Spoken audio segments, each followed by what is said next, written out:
4 o'clock. Have a great day, everyone. We'll see you next week.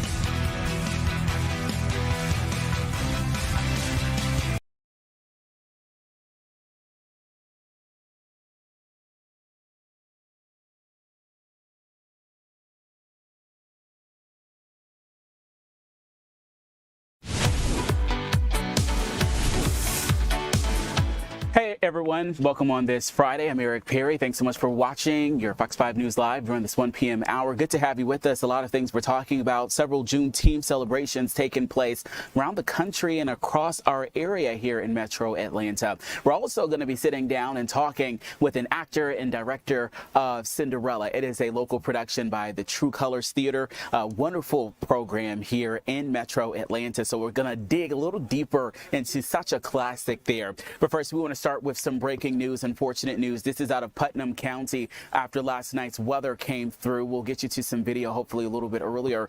We know 2 people were killed after a large oak tree fell into a pickup truck. Again, this is in Putnam County. It happened earlier this morning. 2 other people inside that truck were injured and taken to a hospital, we're told, in the Macon area there. So this happened just after 6 o'clock this morning. It was on U.S. Highway 441. This is just south of Eatonton here. And we know Logan Christopher Dill, 24 years old, and Jacob Tapley, 25 years old, were both riding in the back seat of that truck when they both were killed at the scene. Here's what we're learning a little bit about it. I'm looking at a release that was sent out by police. They say that a large tree crashed right onto that vehicle's cab there while it was traveling on the road. The 2 other survivors, again, taken to the hospital, we're told, with some serious injuries there. We'll continue to follow this story and update you as we learn more. All right, bringing you a little closer to the Metro Atlanta. It is Juneteenth and celebrations taking place across Metro Atlanta. This is a parade here. So Juneteenth is the day that honors June 19th, 1865, when the last enslaved people here in the country learned of their freedom. You're taking a look at just the various groups that came out here coming down and parading through as well. You could see them playing, but I'm sure in your mind you can't hear them, but you can probably imagine the sights and sounds of the joy coming out today. Thankfully, the rain for the most part today is gone. So we had some nice weather for people to kind of get out and just enjoy the festivities as well. Again, it started in Galveston, Texas there when they learned of their freedom. I want to bring in Tanya Mendoza. Tanya, I'm going to jump right in because our very own Portia Bruner had a special honor at this particular parade as well. That's right. Portia, our own Portia, host of the Portia Show. She was the special guest at the College Park Parade and Community Day for Juneteenth. There she is right there, big smiles, waving to the crowd. So big day over in College Park for Portia and everyone in the community there celebrating Juneteenth. This event, it went on this morning, I think until about 11 a.m., but it was not only a community parade, but it was powerful cultural performances, live entertainment, and critical health resources and activities for all ages. So our photographer, Austin Haygood, was out there and got all the great video and interviewed some people. And that's what we were at this morning. But we also have some other community events and Juneteenth events that took place that we'll highlight in our newscast later. Yeah, it's just so good seeing Portia out there. She's always so in the community, so it doesn't shock me that she was there, and it is an honor that is definitely well deserved. All right, talk a little bit about Angelique Proctor's story today as we're getting ready for Father's Day this weekend. That's right. Angelique Proctor is over on Rice Street outside the Fulton County Jail, and she is with a nonprofit group called I Am a Father First. They are out there trying to bond out some nonviolent offenders that are fathers to reunite them with their families just in time for Father's Day. So that's what Proctor is working on. She'll have their stories in our newscast. And also a little bit, I guess, about my story that I'm working on. We've been talking a little bit about it. Working on a 5-year-old who has had his 3rd open heart surgery. He's had them at the Arthur Blank Hospital there at Children's Healthcare of Atlanta. He's at the Ronald McDonald House, Tanya. I'm on. And you're right, Cal. She is sorry, on. Cal was butting in here, but you know, he had his 3rd open heart surgery. The first one when he was just about 7 days old, then the other one about 8 months old, and now that he's 5 years old, he's had a third open heart surgery. But since then, he's had a stroke, cardiac arrest, and he is on life support. So that's something that I'm working on to break it down. Yeah, what a deeply moving story. I know that has to be difficult for the family, and you know, I know they have support from the community and the Ronald McDonald House, but definitely something that we heard you talk about this in the morning meeting, and I know our viewers are going to tune in to watch that story. Yes. All right, let's end on a positive note. Of course, it is all things FIFA, and Team USA will take on Australia. For so many people getting into the soccer spirit, walk us through that. Yeah, okay, so we're going to shift gears and talk soccer or football, you know, depending on where you're from. The action is packed today. 3 o'clock, it's the USA versus Australia. Then at 6, Scotland takes on Morocco. And get this, Scotland fans have reportedly caused beer shortages across the Boston area ahead of that one. So that's going to be an interesting story to follow as well. But then at 8 p.m., it's a total David versus Goliath matchup with Brazil and Haiti. Brazil is a powerhouse. They've appeared in every single World Cup. Did you know that, Eric? I know that, but I do know that there are a lot of fans, and you even said that you are Team Brazil for tonight. I am Team Brazil, but you know what? Let's not forget about Haiti. Actually, our intern behind me, Sabrina, she has family that is from Haiti, and she showed up with her Haitian flag. So everybody's different depending on the game. And we were talking earlier, okay, so we all support Team USA, and we're going to be cheering them on at 3 o'clock. Ray Yedin, our reporter, is out at the FIFA Fan Fest here in Atlanta, where the Nappy Roots are performing, and other acts will be there. But what do you do when you're not watching the USA game? Who do you root for? You know, if you're watching the NFL, NBA, and MLB, you kind of usually pick like maybe your hometown or what region you're living in. But when it's other countries that you don't really know that much about, who do you go for? I usually go for Costa Rica when they were in the World Cup previously. They're not in this time. So then you start picking, how do you pick a team to support? And that's what you and I were talking about. Sometimes I just pick, you know, if it's on this side of the world. But you know, it just depends. This time I'm going for Brazil, just because if you look at teams in the World Cup, they're like literally the GOAT. They've won the most World Cups. They've been in the tournament every single time. Eric? I think one of the things that I experienced when I was out there, someone said Monday when they came out to the game here at Atlanta Stadium, they said they weren't rooting for either of those teams, but what happened is you make such friendships and the relationships that are out there, so they ended up leaving rooting for the teams just from the family feelings. One of the ladies said somebody even gave them a jersey, which I know is not cheap, especially during FIFA time. So it's just a family feel. I think you just kind of go and you make friends, and I think that's who kind of determines who you're rooting for. You might change mid-game because I don't know. I think Haiti might come up and might be a shocker. I think it might be one of the biggest shocks if they were able to pull it off tonight for sure. So we'll She's see still what waving happens. her flags. We're never gonna see the end of this. All right. All right, Eric. Well, thank Tanya, you. Thanks so much. All right, we've been talking about FIFA. Let's bring in Alex Forbes here. All right, Alex, yesterday the fan festival was shut down a little early last night. So you're taking a live look at this is Centennial Olympic Park there. A lot of people usually come out here. I'm not sure if the gates have opened yet or if they're going to wait to open those gates a little bit. But the weather, not like what we saw yesterday. No, I tell you what, it's not going to rain like it is, or like what we saw yesterday, but that humidity is going to be out there across Metro Atlanta and North Georgia. But all of that being said, you know, yesterday was a tropical kind of feel, tropical rains. This is going to be more of the summertime pattern today. So not totally dry. We will still have a mix of showers and storms around the metro area. Here's what's going on right now on Fox 5 Live Viper. Nothing.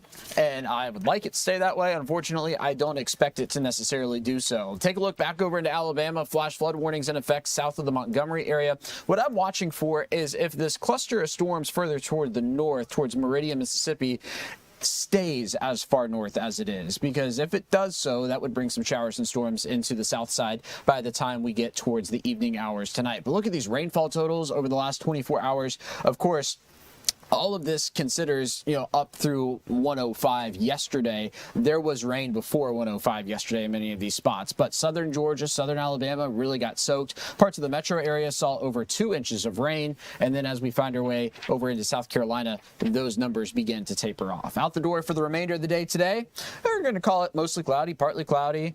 Not a whole lot going on here across the metro area, but not totally quiet.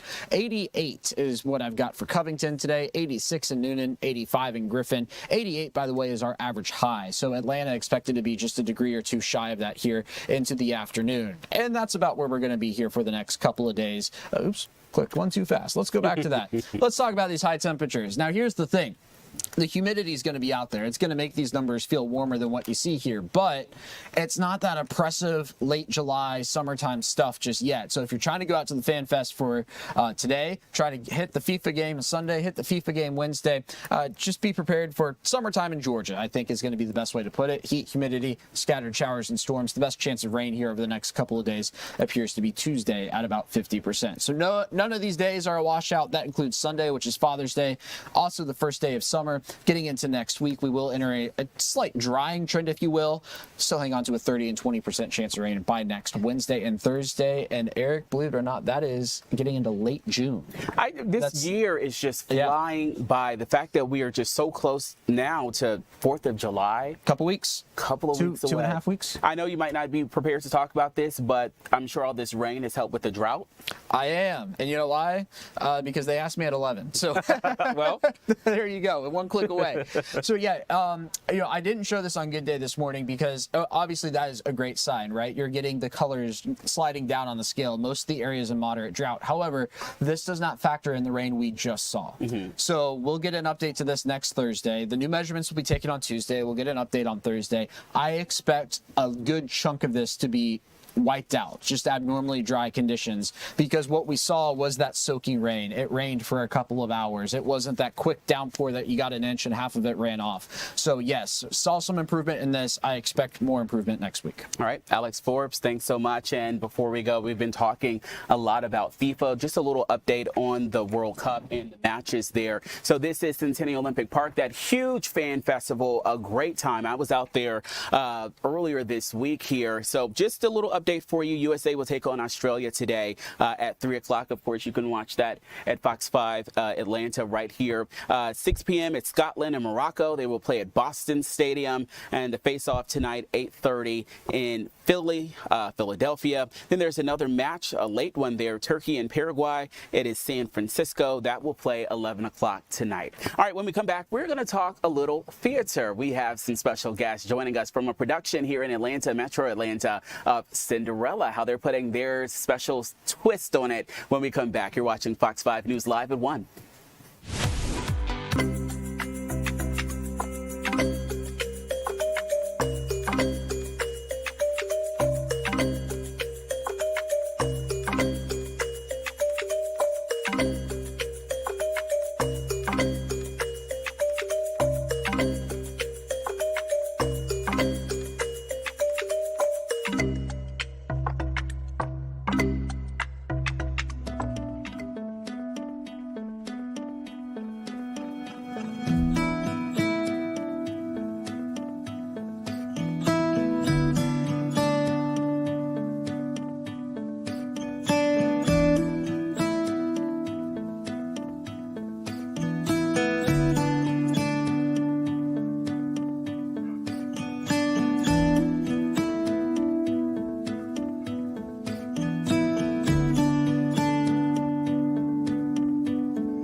Welcome back on this Juneteenth Friday for Fox 5 News Live during this 1 p.m. hour. I'm Eric Perry. Good to have you with us. We've been talking a little bit, teasing about a Cinderella play that is taking place by the True Colors Theater here in Atlanta.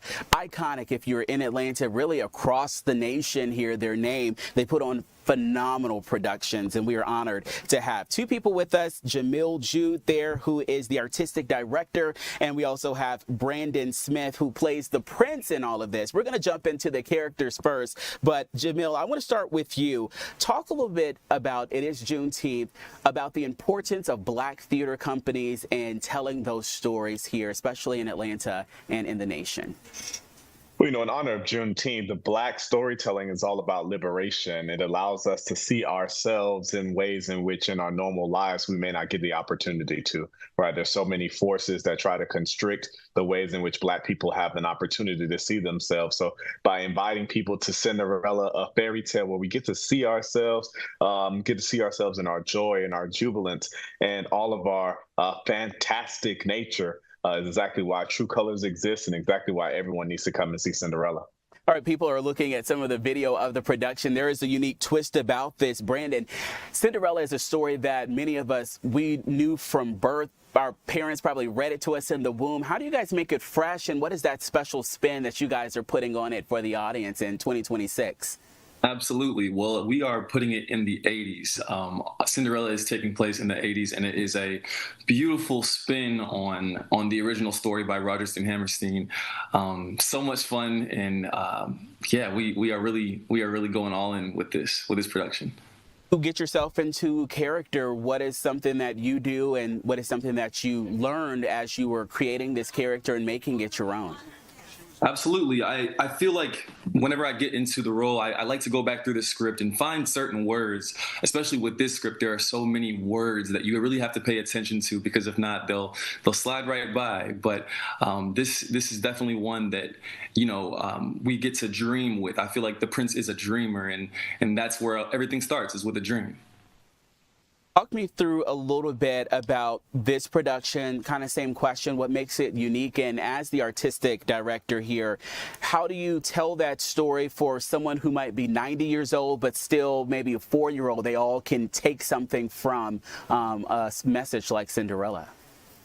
Well, hats off to Jewel D. Lane, our director and choreographer, along with his entire creative team. What they've done is that they found a world in which multiple generations can experience this story, whether if you are just there for the dance. The dance is so beautiful, so well choreographed. If you're there for beautiful lighting and stagecraft, you have that. But for those who are there to witness these voices that are blessed by the heavens, Brandon is part of an amazing vocal ensemble that includes Jalen Josie, an R&B star here in Atlanta, LaToya London, who was on American Idol for some time, Brad Raymond, Ithaca Tell, so many beautiful voices in this story. Regardless if you're 5 months old or if you're 95, you're going to find something that you're going to love about this production.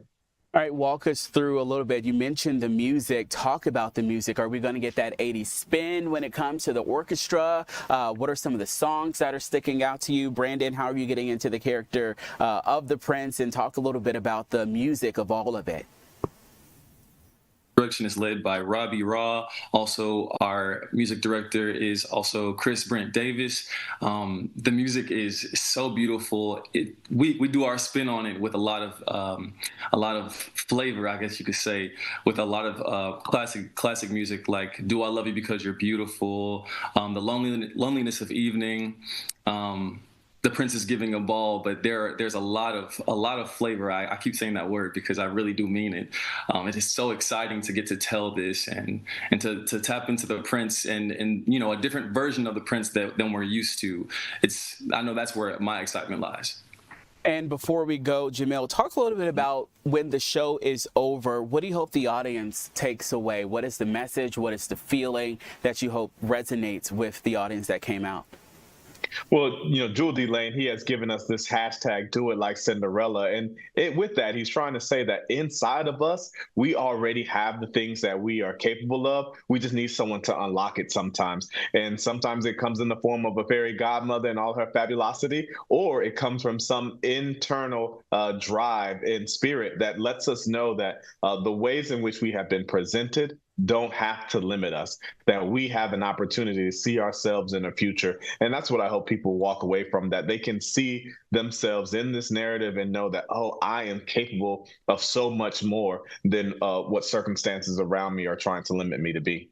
All right, Jamil, Brandon, I'm coming out next week to support. I can't wait. Thank you guys so much for coming out and coming on to this to kind of encourage people. Theater is so important. I went to a performing arts high school, so I love coming out and seeing the productions, and I can't wait to see the amazing production that you guys are going to do. Thank you guys for joining us. Thank you so much. Can't wait to have you. Absolutely. All right. So June 9th to July 5th, it's happening at the Southwest Arts Center. That's 915 New Hope Road there. You're taking a look at some of the amazing video that they've been doing. Again, this is True Colors Theater. Head to their website for more information. Let's take a quick break, and then we'll come back and we'll talk a little bit more about things happening around Atlanta. We'll be right back.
All right, welcome back. I'm Eric Perry on this Friday. Let me tell you, time is really ticking by. It's good to have you with us there. Some of you might be enjoying from the comforts of your own home, enjoying this day off. Others maybe have it in the background while you're working. Either way, we appreciate you. Some other big stories we are following here in the metro Atlanta area. Ben Crump, which a nationwide attorney, held a news conference recently about a new wrongful death lawsuit that he has filed against Grady Memorial Hospital. You might remember this story, a heartbreaking story. It was following the death of a 15-year-old girl. The attorney, he held that conference this morning, a new multi-million-dollar suit against Grady Memorial Hospital and the corporation, but also their EMS. He says that Mandy Sylvester collapsed while running laps at volleyball practice. It was in College Park. Again, you might remember this story. It sounds familiar. This happened December 5th, 2024. Staff members at the sports center, they called 911. Here's where the issue, he says, lies. He says that Grady EMS, which serves as a provider for most of Metro Atlanta, had no ambulances available at the time, and they did not reach out to mutual aid there, so there might be a different partner, a different ambulance service there. Unfortunately, that 15-year-old did not survive. We're going to listen in to a little bit of that news conference. Again, this is Ben Crump and the family of that 15-year-old girl. Good morning. I'm attorney Ben Crump along with attorney Adam Malone and attorney Lisa Park. We have the honor of representing the family of Mandy Sylvester, a 15-year-old high school student who tragically had a medical crisis at her volleyball practice, and inexplicably, Grady Hospital EMS did not have an ambulance to come to provide life-saving aid and transfer her to the hospital when they called 911. But the story goes so much deeper than that. And you're going to hear from her parents, her father, Anthony Sylvester, and the final person you will hear from today will be her mother, Miss Barbara Sylvester, who, because the ambulance did not come, and after a significant amount of time passed, had to make the decision that this is my daughter having seizures and in medical crisis, and she then had to try in the middle of rush hour traffic in Atlanta, Georgia, with her daughter in the back seat having seizures and dying.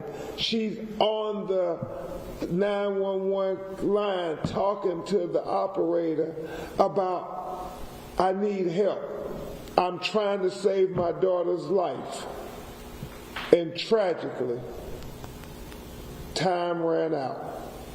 And so we're here today to announce that we have filed a multi-million-dollar lawsuit against Grady Hospital Corporation and Grady EMS on behalf of the estate of Amanda Mandy Sylvester, this 15-year-old high school student who never should have died in this manner, who everybody who was on the scene is troubled. Not just her coaches and her teammates, and certainly her parents, but even the fire rescue did not understand why, when they called 911, did the Grady Hospital 911 operators not tell them that they had no ambulances available. Because if they told them, as you're going to hear from Mr. Malone, one of the finest medical malpractice lawyers in America, definitely one of the top lawyers for medical mal in the state of Georgia, he's going to tell you time is of the essence. Time is of the essence.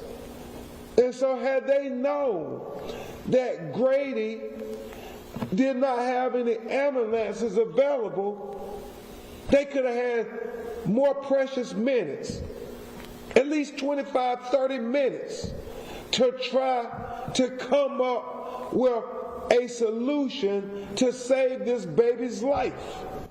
All right, we've been listening together. That is attorney Ben Crump, as he has been advocating for his clients. They're the family of a 15-year-old girl, Amanda Sylvester, who died December 5th, 2024.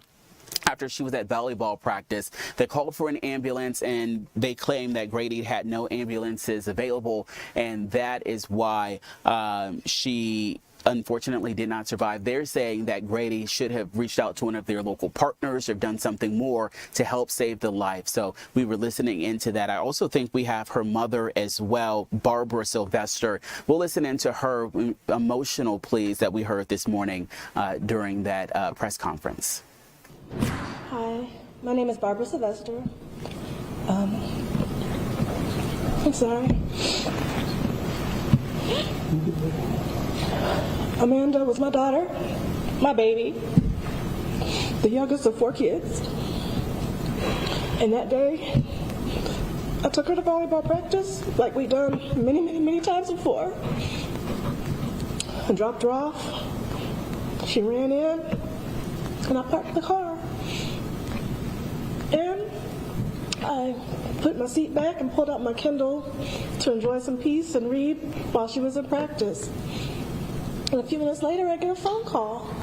And it says, "Can you come back?" I said, "Well, I'm outside." He said, "We need you to come inside." I thought, did I miss a payment? Something happening, a meeting? I go inside and I see all the girls in the foyer. And they say, "She's in the gym." And I go in the gym and I see my child on the floor with the coaches over her. And so I go over to see what's going on. And they tell me they called 911, that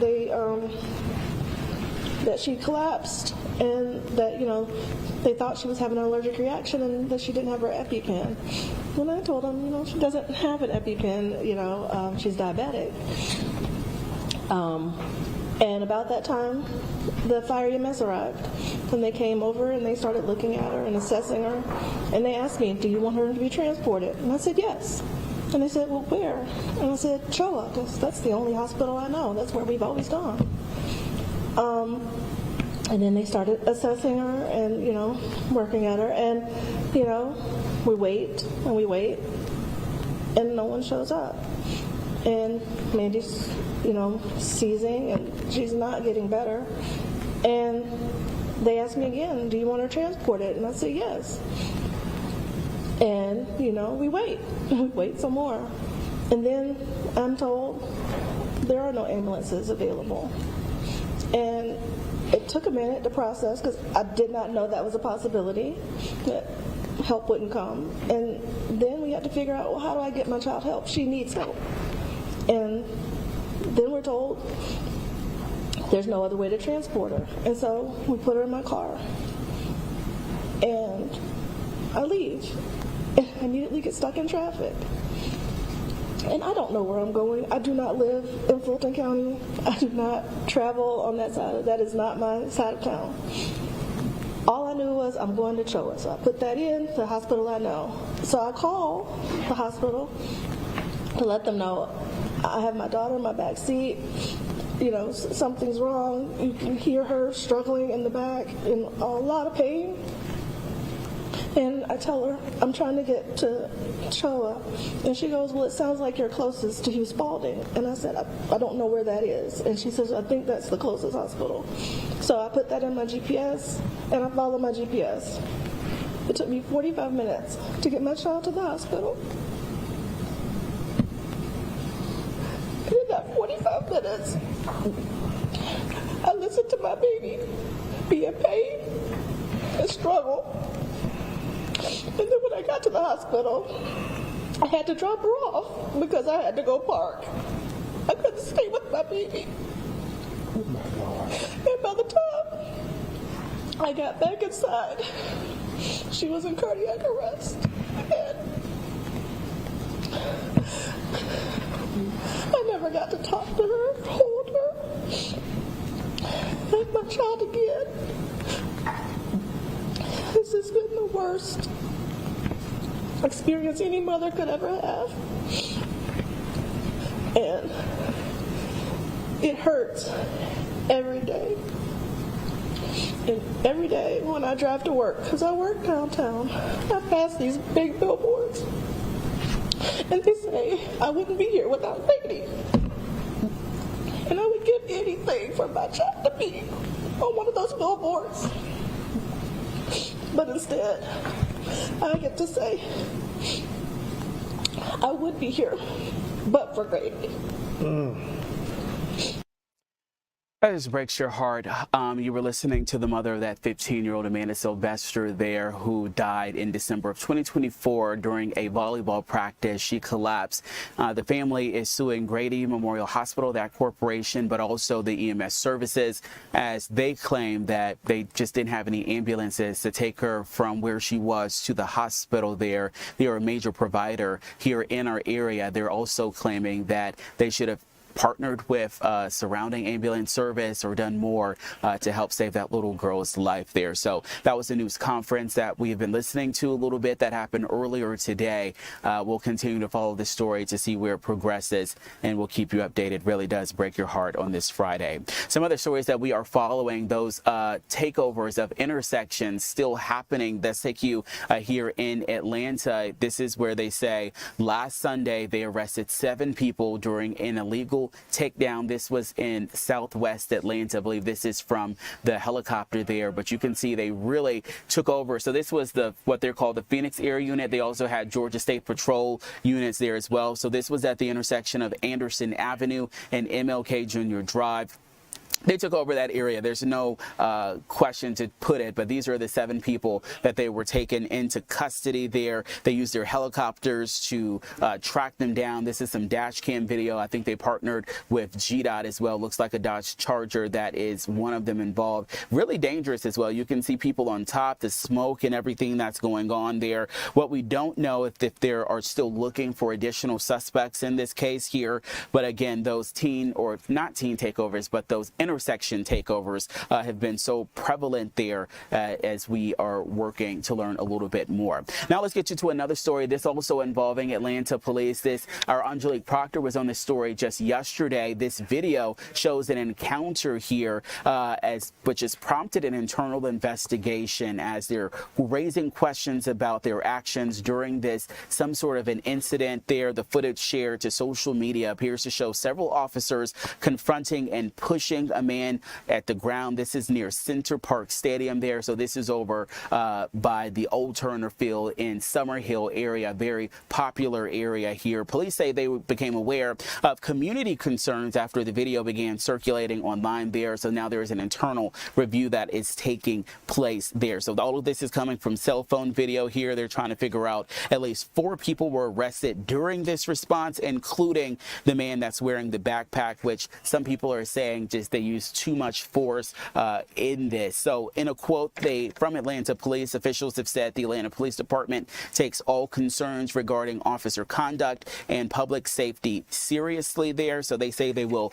go over this video with a fine-tooth comb and see if there are any additional charges or actions that need to be taken in this. All right, let's take you to another story here, another sad one to tell you about, as an 18-year-old who recently graduated from from high school, was shot and killed over a vape pen there. And excuse us, I know there's a typo in that last little super there. We'll fix that. But again, an 18-year-old was killed over a vape pen. So Chamberlain Lane in Hiram, this happened around 7. These are 4 people that we're told are arrested in all of this. This is all in Putnam County there. They found Sir Ethan Dupree Jones, again, 18-year-old. He'd been shot in the chest. According to investigators so far, we're told that he had met with the group of these 4 individuals here on your screen to buy a THC vape. Well, during that, apparently he was fired upon twice. He ran but collapsed. He did not survive. The good news here is that because of flock camera surveillance nearby, all of that, they were able to find these 4 individuals and arrest them there. Their names: Mansour Darwish, Muhammad Darwish, Muhammad Katabi, and Justin Mason Jones, who is 15. He's 15 years old, but he will be charged as an adult. The others are 17, 19, and 20. So a 15-year-old being charged as an adult in the death of an 18-year-old killed over a vape pen. All right, last night, severe weather not just rocked our area here, but it really took place across the country. But some of the damage here, power lines coming down, trees coming down. Let's walk you through some of it.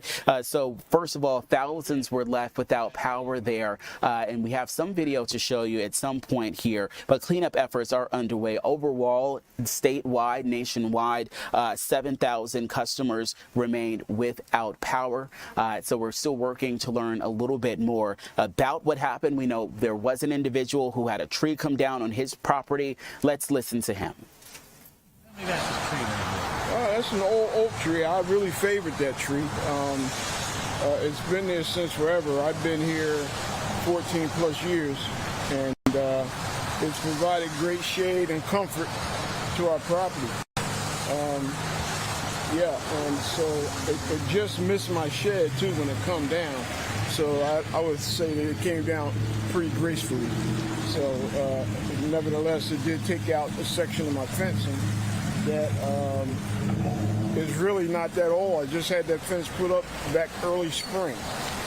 You know, so I got to go at it again, get a new fence put up. Yeah. And the kids, tell me about the kids that are here.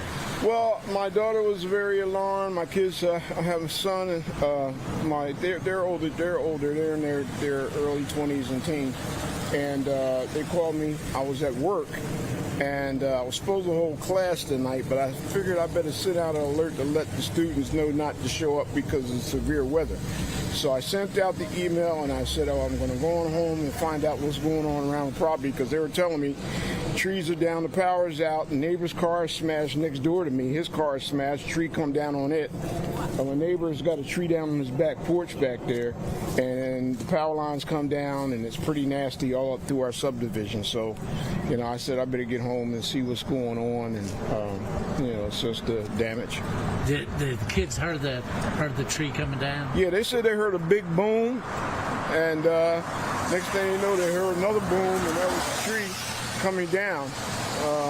Yeah, so they heard everything. I'm just fortunate that it didn't come down on the house, and my family is fine, you know? That's the main thing.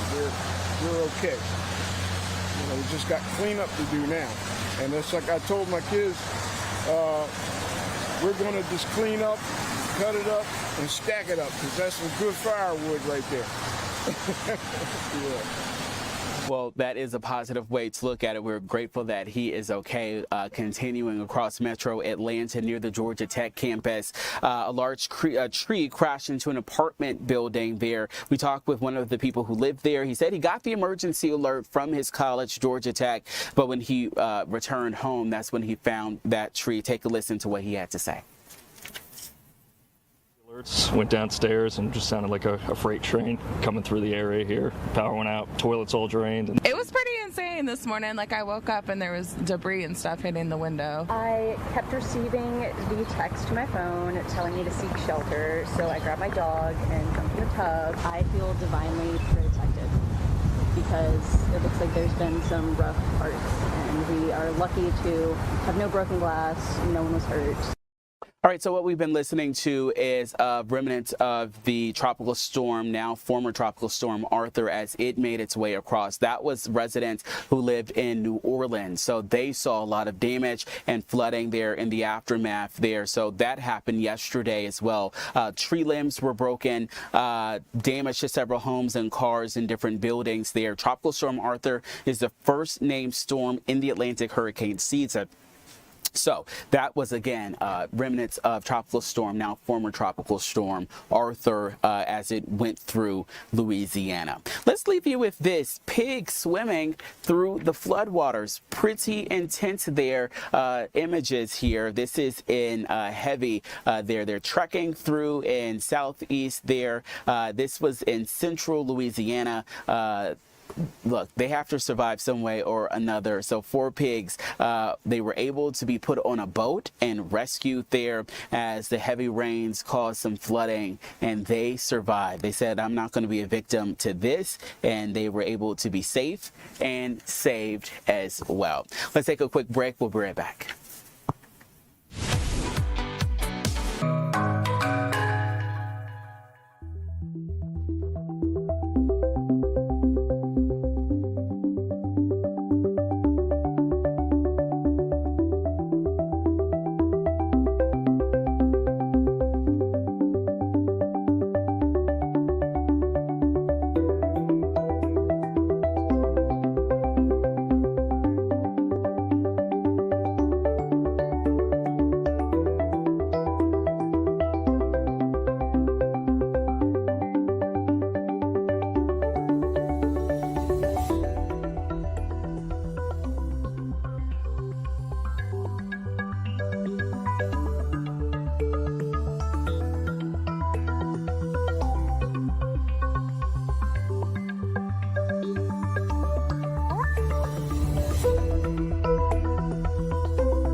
Welcome back for the News at 1 on this Friday. I'm Eric Perry. Thanks for joining us and I'm with you. Of course, we're talking FIFA. There is another game that will be taking place this weekend. Of course, it's Father's Day, but there's something that's really unique and cool on the Beltline. In fact, I was talking with one of my friends and they're heading out to it. And I was like, oh, this sounds like something that's going to be really unique there. It's happening at the Pittsburgh Yard. It's called a 2-day festival and it's called the Beltline Fest. It is free, it is family friendly, and it is massive. That is how they're describing it. They joined us this morning, some of the organizers there, the DJs there, and what they want to do is just to bring all the culture all together to celebrate, to network, and to fellowship. Let's take a listen.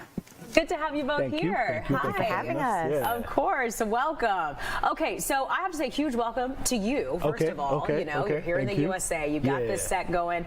Tell me your thoughts on South Africa in the World Cup. The game yesterday was great. The energy was amazing. The boys did very well. We came back nicely in the second half. The first game obviously was a bit shaky, a lot of pressure, but you know we moved past that, and the second game was great.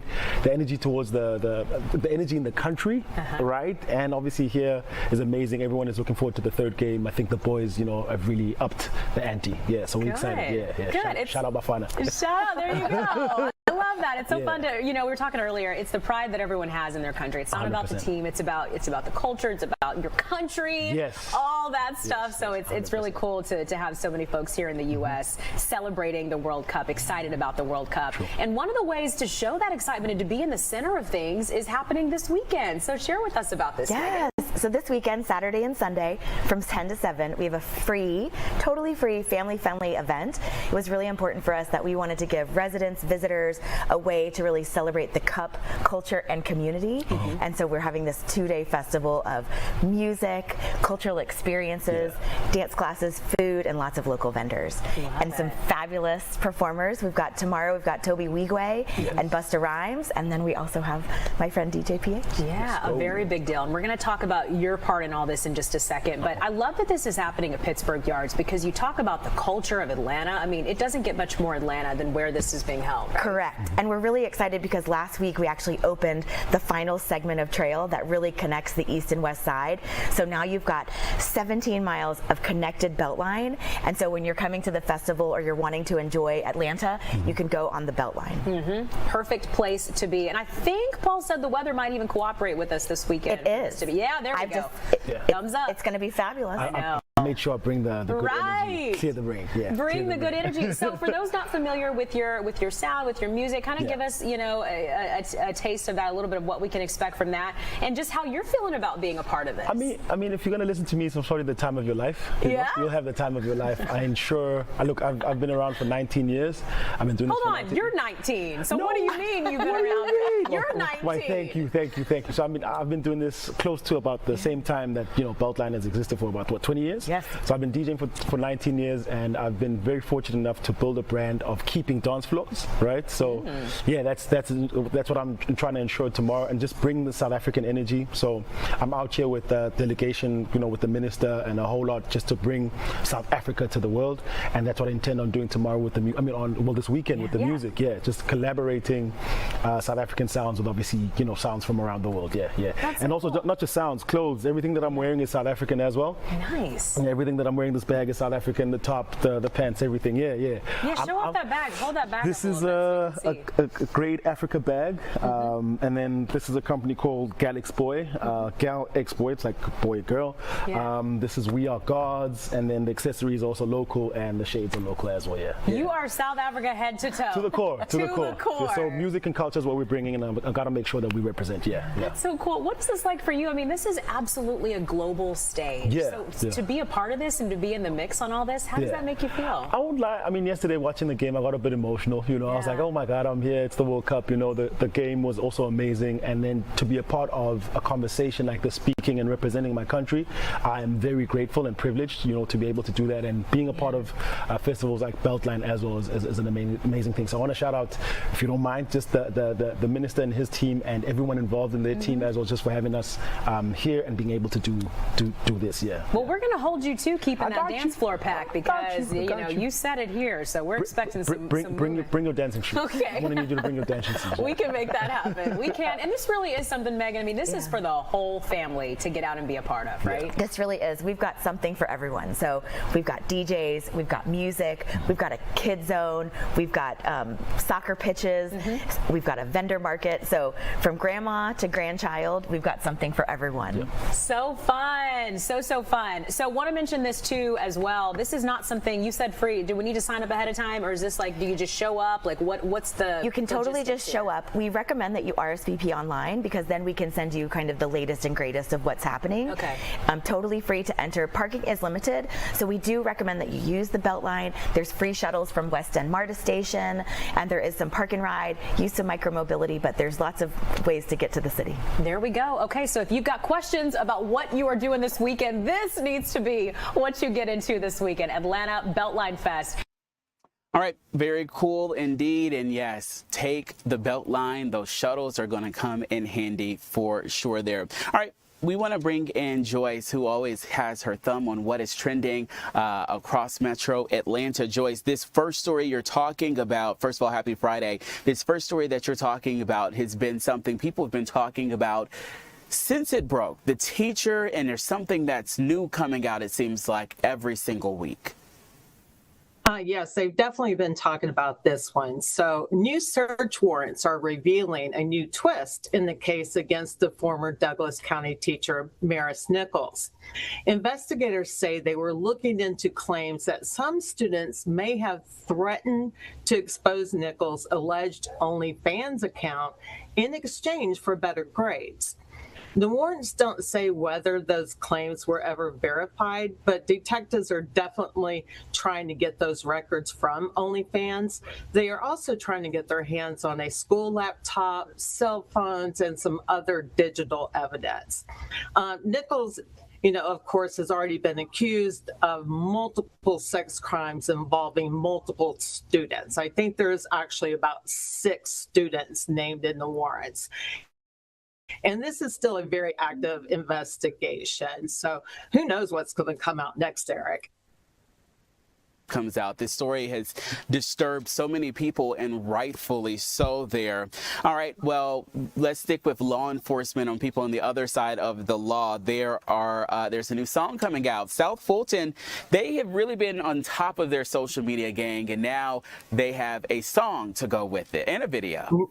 Right. I love this. So, yes, if you're online at all, you have probably seen South Fulton Police Department's Hey Twin videos. And now the city has released its first official anthem and music video, also called Hey Twin. So the song celebrates South Fulton's people, schools, business, and culture. And there's appearances from residents, city leaders, and the award-winning Westlake Marching Lions. And city leaders say it's all about, showing community pride. And the anthem is already inspiring like other local groups to create their own remixes or versions of it. So it's really cool. It is on our website. If you want to go back and listen to it, it's very catchy. I liked it a lot.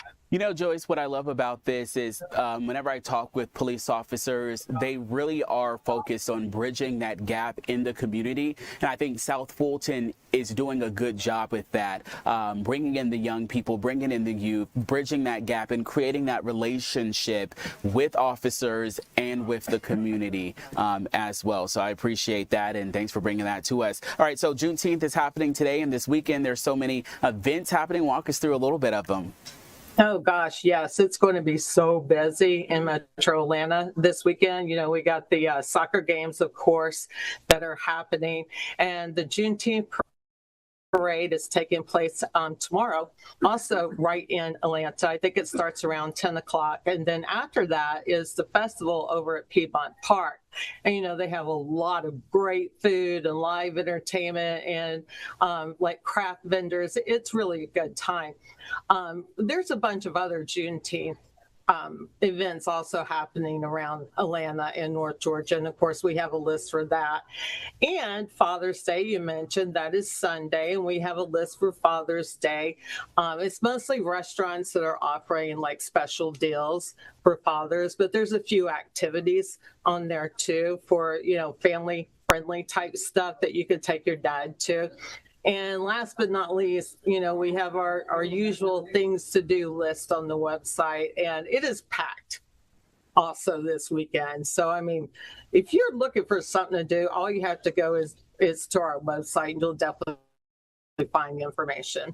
All right, Joyce, I feel like you're always booked and busy on the weekends. What do you have planned for this weekend? Are you getting out? I am planning on going up to Blue Ridge. There's a Jeep club, LJ Jeepers. They are having a show and shine at the Walmart in Blue Ridge, and it's a fundraiser. Like the proceeds are going to benefit the Children's Miracle Network, and there's going to be a bunch of Jeeps. There's also going to be some live music, and I think maybe a food truck. Not too sure about that, but it should be fun. All right. If you know Joyce, you know she loves her Jeep, and I rented one recently, and I think I might be converted. It was very, very nice. I enjoyed it a lot, Joyce. So I think you guys have got me on that one. All right, Joyce, thanks so much, and thank you for joining us during this 1 p.m. hour here on Fox News Live. Here, Ariel Onsop coming up next to continue the fun on this Friday. We'll see you later.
Welcome in, everyone. I'm Ariel Onstadt. Thanks so much for being here on your Friday afternoon. It is Juneteenth. Team USA is playing in Seattle this afternoon in just about an hour or so. So we've got a lot of stories on tap for you today. But first, let's start a little closer to home. I'd like to talk to you about some developing stories we're following in the aftermath of yesterday's severe weather. You're taking a look at some video from some of the damage that we have gotten overnight. You see that there are pockets of damage all over the metro area, and ultimately you can see a tree blocking just a road there, and now some flares that our crews were able to capture in these videos. This was in a North DeKalb neighborhood, and while we're taking a look at some of the damage here, I'd like to tell you about some news we just learned. Tragically, 2 people were killed after a large oak tree fell on their pickup truck in Putnam County early this morning. 2 other occupants of that truck were also hurt and rushed to a Macon hospital. Authorities say that tree uprooted and crashed directly onto the vehicle's cab while it was traveling on Pea Ridge Road, and they believe that is a result of the severe weather overnight, or rather as of yesterday evening. So it happened around 6 this morning, just after 6:15 this morning on Pea Ridge Road there in Putnam County. We'll continue to keep you updated as we get any new information. But a little closer to home here, let's talk about something unfolding as we are tracking the latest regarding FIFA. FanFest is back open after storms forced the closure yesterday. FIFA FanFest closed at 3 o'clock in the afternoon because of those storms rolling in. Our Ray Yorena is out there live now. Ray, what is the atmosphere like, and are there a lot of Team USA fans getting ready for the game this afternoon? You betcha, Ariel. The gates just opened about a half hour ago, and I just want to show you everybody that's coming out of here. Right now you can see that there is space here in downtown at Centennial. The park is starting to fill up, and this is just opening 30 minutes ago. We have our music going on the stage right now, so I'll just out there. But you can see how jam-packed it is already. Remember the last time the Team USA played here, if you remember the last time the Team USA played here, this place was absolutely packed to the gills. It was near capacity crowds for that game alone.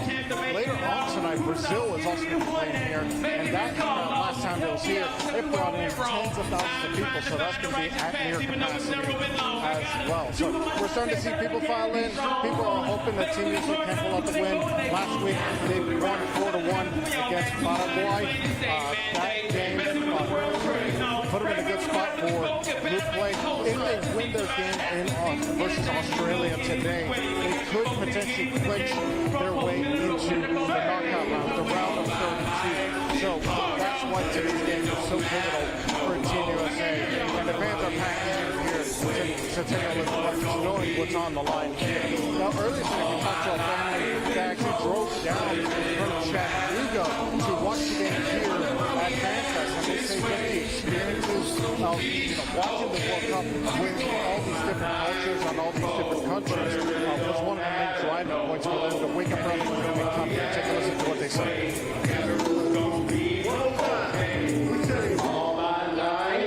A bunch of people who didn't experience football or soccer as a kid, and now as an adult, I went to work Wednesday, and most of us are remote, and we went into the office, and everybody's like, which game did you see? And it's like, I've only missed 30 minutes of one match at this point.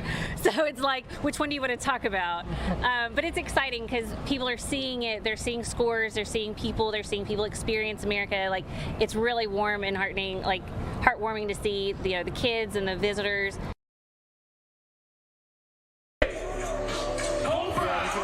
Excitement out here. Now the game is about an hour away from kickoff, and as you can tell, the music is loud, the party is going, and people are excited to get the game underway.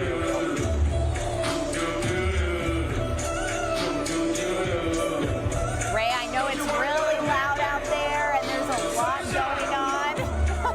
Just listen to those Team USA fans, and we can see the vibes are right behind you. I know you were talking about the Brazil game later. I'll go ahead and let you go because I know it's very chaotic and difficult for you here, but thanks for joining us live and giving us a look. Okay, guys, we're going to let Ray get back to it. It is very chaotic out there for FanFest, as you can hear. So the gates have reopened just a short time ago. Ray just stepped out of frame, so we're able to live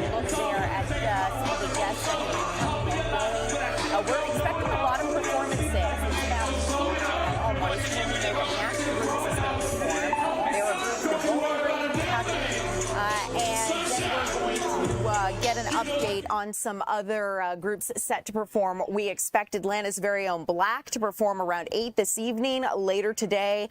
And then there are others like Hero the Band from Decatur. All a lot of celebrations in honor of Juneteenth. We've got a lot of local Atlanta artists taking the stage today for FIFA Fan Fest. So a great opportunity for you to go out and enjoy, if you do have today off, a way to celebrate. So let's talk about celebrations, because right now Mexico is celebrating big time after their win over South Korea. And I'd like to show you some video here of those Team Mexico fans, because Mexico is officially the first team to advance to the knockout stage of the FIFA World Cup, and they're the first team to do it, so they are very excited that they are going to be advancing in this way.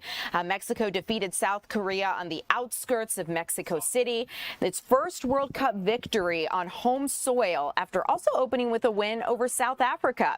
Now, this win does mark a major turning point for the team that failed to get out of the group stage in 2022 and has now won twice on home soil in front of jubilant crowds. You can feel the enthusiasm from Team Mexico, and we now know Mexico is going to play in the round of 32 on June 30th, and that's a home game in Mexico City, so the vibes are going to be turned. It will be lit. The team's opponent isn't known yet and likely won't be until the end of the group stage, because we know all of these teams compete in different groups, and then once they make it out of their groups, they're able to then go compete with other teams. So this is something we're going to follow closely. I have loved, and maybe you guys have seen as well, the camaraderie and team spirit between Team Mexico and Team South Korea. All these Korean fans in Mexico for the World Cup, sharing food, sharing culture, and just really good energy. So it's been exciting to see that. But in the meantime, let's talk about some other things unfolding in Mexico as a result of the World Cup. Right now, we know that protesters have actually used this huge sporting event to send a message to their government. The World Cup has been seeing throngs of peaceful protesters at Mexican World Cup game sites like Guadalajara. Protesters have brought out signs bearing information about missing persons from many years ago in hopes of forcing the Mexican government to take action. They hope that the cameras that are on the World Cup and the eyes that are on their city will also pay attention to those who have gone missing, and they say the World Cup is secondary to the importance of solving the national crisis of enforced disappearances, which is up about 130,000 cases. The United Nations calls it a crime against humanity, different from murdered or missing people. Reasons for the disappearances range from crimes like forced labor, human trafficking, sexual slavery, or being conscripted as members of rival gangs, police, or soldiers. Protesters say President Claudia Sheinbaum has ignored all of these issues to host and stage the World Cup, and they want to make sure that action is taken while the eyes are on their city. So that is something we're going to continue to keep you updated on. But let's talk about the World Cup games happening today, the times that to expect. If you're looking for info on this, we've got you. At 6 p.m., we're going to see Scotland and Morocco playing at Boston Stadium. The game's going to be followed by Brazil versus Haiti, and everyone seems to love Brazil. There's such incredible history with this team, but Team Haiti has also made its first World Cup in quite some time. So also so exciting for them to be on the World Cup stage. They face off tonight at 8:30 in Philadelphia, and then there's a late match between Turkey and Paraguay in San Francisco. They play at 11 o'clock tonight. But before we get there, before we get to those 3 rounds, we need to start with Team USA here upcoming at 3 o'clock. Team USA is going to play Australia in Seattle, and I think we have our Ashley Dvorkin live in Seattle. Okay, we're going to see if we can bring her in here in just a little bit, but keep in mind it is game day in Seattle, and Team USA is preparing to take on Australia in its second match of the World Cup. There will be a lot at stake when Team USA actually hits the pitch.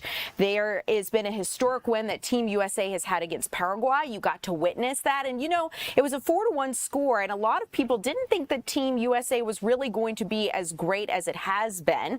They are hoping to capitalize on that momentum in Seattle today, and after first place in Group D is on the line, they're hoping to be able to continue advancing.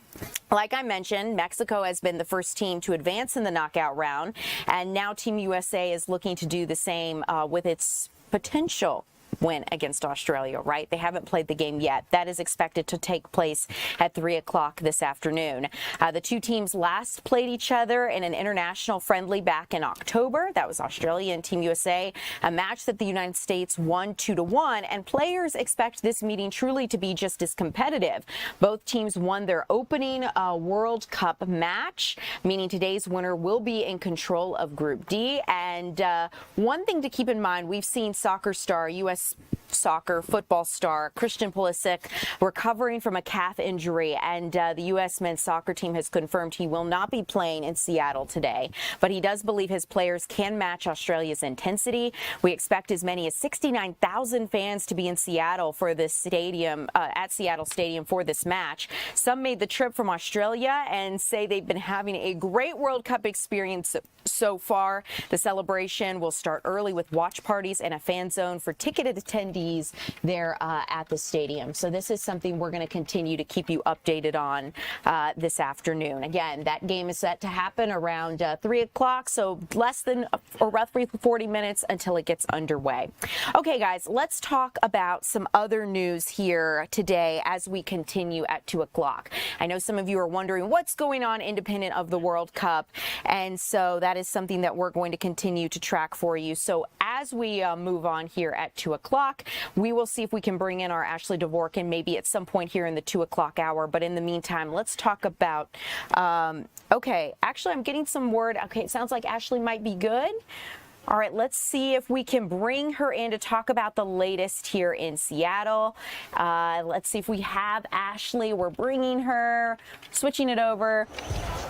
Ashley, can you hear me there from Seattle? I know it's loud and lots of excitement. Yes, hi. Wonderful. Yes, okay, great. Excitement. We are in the middle of the fan zone, which is at the stadium. It kicked off a few hours before kickoff, which now we are less than an hour away from. Team USA is ready. We did get an update on Christian Pulisic, and we heard that he will not be in today's game, but the rest of the team, they've been ready, they've been training, they've been preparing, and all of the Team USA fans are here, and they are ready to cheer them on. We've also met some Team Australia fans, some who came here from Australia for this match. If you can hear the crowd, I can imagine it is going to be incredible to be inside that stadium where the capacity is 69,000 people. This is one of the loudest stadiums by design. So they're having a lot of fun going in. Fans are still filling in. There's a lot of activations here. There's a lot of souvenirs. You got to get those World Cup souvenirs and the music going. So we're right in the middle of the party here in Seattle. Ashley, it looks and sounds like a great time. What has the vibe been like when fans have learned, at least U.S. fans have learned, that Christian Pulisic will not be playing today? Yes, we did get that update. Now, he had been training individually. They were taking it day by day, and then they said they were going to do, the medical team was going to assess all the players, and we knew this was going to be a very late call as to what they were going to do when it came to Pulisic playing. So we just heard just moments ago that he will not be in the match today. But the rest of Team USA, they're ready. They know that every team plays differently. They had that record 4-1 win against Paraguay last week, and that has built the momentum up to this point. They're going to keep up that momentum and hopefully go home with a big win. We are hoping so for sure, Ashley. As kind of a last question here to you, you know, I have heard that it is possible the United States and England could have a matchup on July 4th, which of course remains to be seen if that's going to happen yet. But just the idea of it is pretty crazy here on America's 250th birthday. As you're at the stadium, what are some of the souvenirs that you're seeing that you feel like fans are believe must be their must-haves to take home? I noticed you mentioned souvenirs were really cool. If people are curious about what they got to bring home, what's your recommendation? Sure. Well, as far as the souvenirs, I mean, if you get a World Cup FIFA shirt, 2026 shirt, I have 2 nephews. They're very into soccer. I am absolutely going to bring home a couple of those. Then there's also, I mean, there's a place where you can get kind of a photo of yourself as a Team USA member. So, and the activations that are very cool too that we checked out earlier, you can kind of see if you can keep up with Lionel Messi, see how your soccer skills are. So you definitely want to go home with a souvenir from this whole experience, once in a lifetime experience, getting to be somewhere like here today. Ashley, so well said. I love the perspective. Thank you for joining us live. I know we'll see you again upcoming at 3 o'clock with Tom Haynes, but live in Seattle, we appreciate you joining us, and go Team USA. All right, guys, we're going to continue along here. That was Ashley Dvorkin reporting live for us there in Seattle. Let's continue with some local headlines here at home. I know a lot of you are curious as to some of the stories we're following in the Fox 5 Atlanta newsroom. So this is something we're following after an 18-year-old was killed in what police say was a vape purchase that went horribly wrong. This happened Wednesday evening, and ultimately the Putnam County Sheriff's Office is investigating this one. Deputies responded to Chamberlain Lane in Hiram just after 7 Wednesday after receiving reports that someone had been shot. When officers got there, they found Sir Ethan Dupree Jones, this 18-year-old who had been shot in the chest. Investigators say Jones met with a group of individuals to buy a THC vape, and during the meeting, the suspects fired at him twice, police say. Jones ran but collapsed in the street, and when firefighters arrived, he was not breathing. The sheriff's office mobilized a massive response involving patrol deputies, crime scene investigators, intelligence units, the whole 9 yards, and they reviewed security video from nearby homes, including Ring doorbell and flock cameras, which helped to identify a getaway truck and its license plate. Early this Thursday morning, SWAT deputies served a search warrant at a home linked to the truck and arrested these suspects. They say that all 4 were jailed within 24 hours of the killing, and their names are Justin Mason Joseph, a 15-year-old who is now facing charges as an adult, 17-year-old Mansour Darwish, 19-year-old Mohammed Darwish, and a 20-year-old Mohammed Khatib. Every suspect is facing identical counts of malice murder, felony murder, aggravated assault, tampering with evidence, among other charges. Now, the sheriff's office has not specified which of these 4 individuals pulled the trigger during that deadly meeting. We'll continue to keep you updated as we get any new information there. I also want to let you know that Atlanta police are cracking down on some illegal street racers. Take a look at this. Atlanta police actually teamed up with state troopers and airborne units last Sunday to arrest 7 suspects during a targeted crackdown on illegal street racing in southwest Atlanta. They responded to the intersection of Anderson Avenue and Martin Luther King Jr. Drive after hearing reports of street racers taking over the area.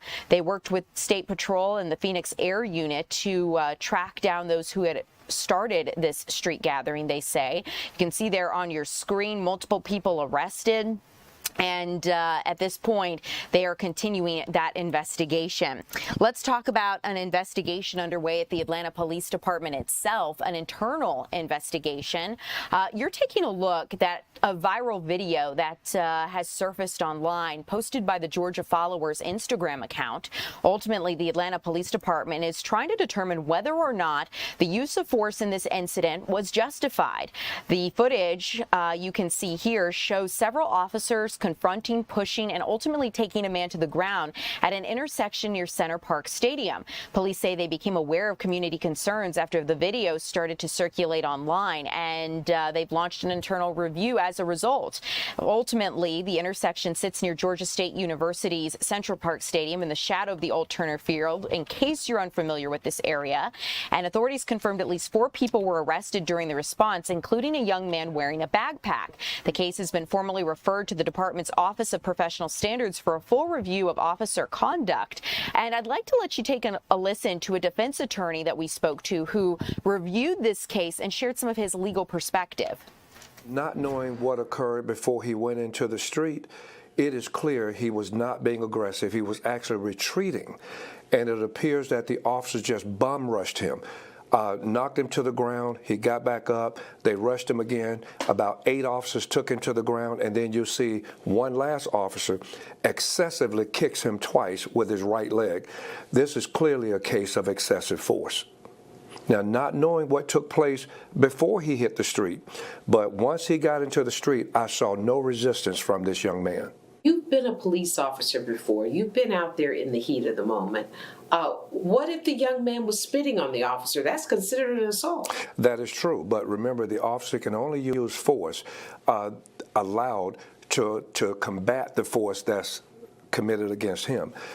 That spitting is even though that's a battery, it is not the type of offense that will cause you to commit this type of excessive force, because remember, police officers are trained to take a certain amount of abuse. Spitting, nobody wants to be spit on, but that did not call for that type of aggression. If the suspect actually grabbed an officer's weapon or reached for his baton or reached for his OC spray, then that would have been justified, because you have to stop that type of attack. So the kick may be justified. If he was reaching for an officer's weapon or pulling out a weapon out of the book bag, that's why it's two sides to every story. You have to get the full scope of the incident. Do you applaud APD for investigating this? Oh, it's no question. I think this type of matter involves a full investigation. So I have to give the Chief Sherabaum, and the rest of his staff credit for investigating this, because it merits investigation. And one thing about Mayor Dickens, he is not going to tolerate police brutality. So I am confident, being the mayor of this city and knowing what I know about his leadership, he is going to have the APD investigate this to the fullest, because he's not going to tolerate excessive force, but he's also not going to tolerate abuse against his officers. So you can see the statement Atlanta police released regarding this, saying that it has been referred to the Office of Professional Standards for an investigation. They say they're aware of the video, and they further say that the Atlanta Police Department takes all concerns regarding officer conduct and public safety seriously. And further, they say the review will examine the officer's actions and determine whether any policy violations occurred, and they will take necessary action based on the findings of that investigation. So we will continue to keep you updated. In the meantime, let's talk about this story, because this has gotten a lot of traction online. I know a lot of you have talked about the case of a Douglas County teacher who has been accused of being sexually involved with students, and ultimately this case has continued in terms of this is not the teacher. Hold on, let's see if we can bring that Douglas County teacher in. If not, then I'll continue to talk about it until we can get that video. But let's talk about the newly obtained search warrants that have come forward, because the teacher we're talking about here has been accused of having sexual encounters with at least 2 students and sending explicit photos, videos, and messages to several others. Warrants show investigators were pursuing additional evidence related to an alleged OnlyFans account and claim that some students may have threatened to expose that OnlyFans account that the teacher reportedly had in order to get better grades. Detectives have sought records tied to that OnlyFans account, and they've expanded this investigation that involved 6 students. So this is something that we continue to get new information about this case as investigators release more documents. So this is something we're going to continue to look into. The warrants do not indicate whether investigators were able to verify those claims about the OnlyFans accounts. However, detectives have considered the allegations significant enough to seek extensive records from OnlyFans, including account information, communications, uploaded content, payment records, and creator earnings data. So we'll continue to keep you updated as they look into their investigation. In the meantime, I do want to let you know that a former Winder restaurant manager is going to serve 15 years in jail after pleading guilty to felony charges stemming from a sexual assault investigation. You're taking a look at a 47-year-old man, Daniel Barrios Catalan of Winder, and he entered a negotiated plea agreement in Barrow County Superior Court on May 29th. He pled guilty to aggravated assault with the intent to rape and false imprisonment. Under the terms accepted by the court, a judge sentenced him to 20 years, followed by 10 years of consecutive probation. This investigation happened back on March 4th of last year, and the Wyandotte Police Department responded to a hospital after a mandated reporter reported a sexual or possible sexual assault against a patient who came for medical treatment. After the investigation, it revealed that police say Catalan was responsible. He was the restaurant manager of the former Latin Flavors restaurant in Winder where that assault happened. So as we continue here, one more story to get to really fast, and then we want to move on to get you a weather update. But I want to let you know about this story because I know it generated a lot of interest online, and many of you were taking a look at this when it happened because a dating app setup has ultimately led to a life sentence for a man from Canton. You're taking a look at the suspect and victim in this situation. So ultimately, a Cherokee County jury found that 27-year-old Prince Hawar Roll of Canton guilty on all 10 federal and state counts he faced during a 2-day trial. Ultimately, they found him guilty of shooting an apartment resident with a stolen gun during a violent dating app ambush. The specific counts included criminal attempt to commit murder, armed robbery, aggravated assault, among others. And here's the backstory. The charges stemmed from a shooting and armed robbery at the River Ridge Apartments. Canton police officers responded to the complex just after 4 a.m. in June of last year, where they found a man who was shot in the abdomen.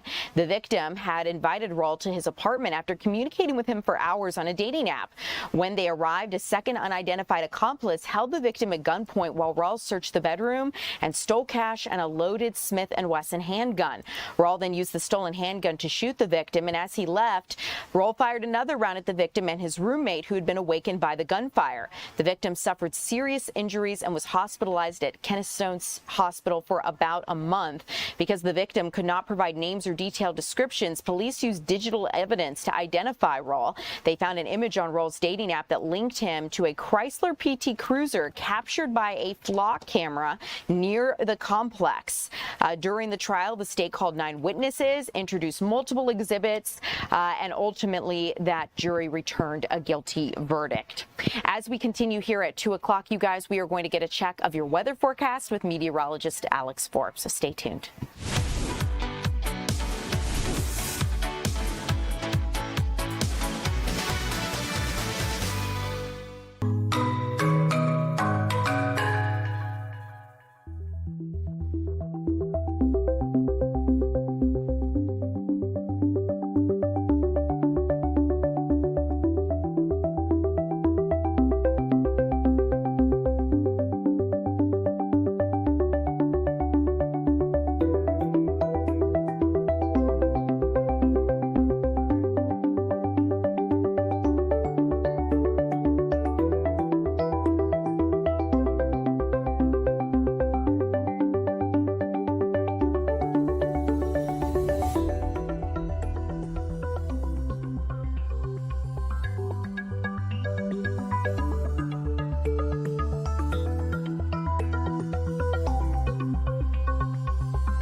Welcome in, everybody. I'm Ariel Onstad here with meteorologist Alex Forbes. Alex, the severe weather threat has passed. Yeah. What are we looking at for the weekend? Heat, humidity, and scattered stuff. Scattered showers and storms. I like to call it just summertime. That's going to be Georgia. Yes, the usual stuff here across the metro area. On Fox 5 Live Viper right now, there really is not much going on. It's relatively quiet across metro Atlanta and North Georgia, and it's going to stay that way, I think, for at least the next couple of hours. Beyond that, I've got some question marks. You see what's going on down to the south. All of everything that's southern Georgia, Florida Panhandle, over towards lower Alabama, that is staying to the south of us. But I do have some models that are trying to hint at some development over the Birmingham region in the next couple of hours. And if that happens, asterisks around the if, that would be able to come into the southern parts of our area later on this evening, but I am not sold on it. So we shall see. Regardless, the folks down to the south do not need any more rain. Look at these rainfall totals over the last 24 hours. Mind you, this event has been going on for more than 24 hours, so this doesn't account for everything, but still over 6 inches of rain in many locations. For the remainder of the day today, a couple of scattered things possible, scattered showers maybe, but everybody's experiencing the partly cloudy skies with some peaks of sunshine as temperatures have warmed up. In fact, let's see where we are right now in Atlanta.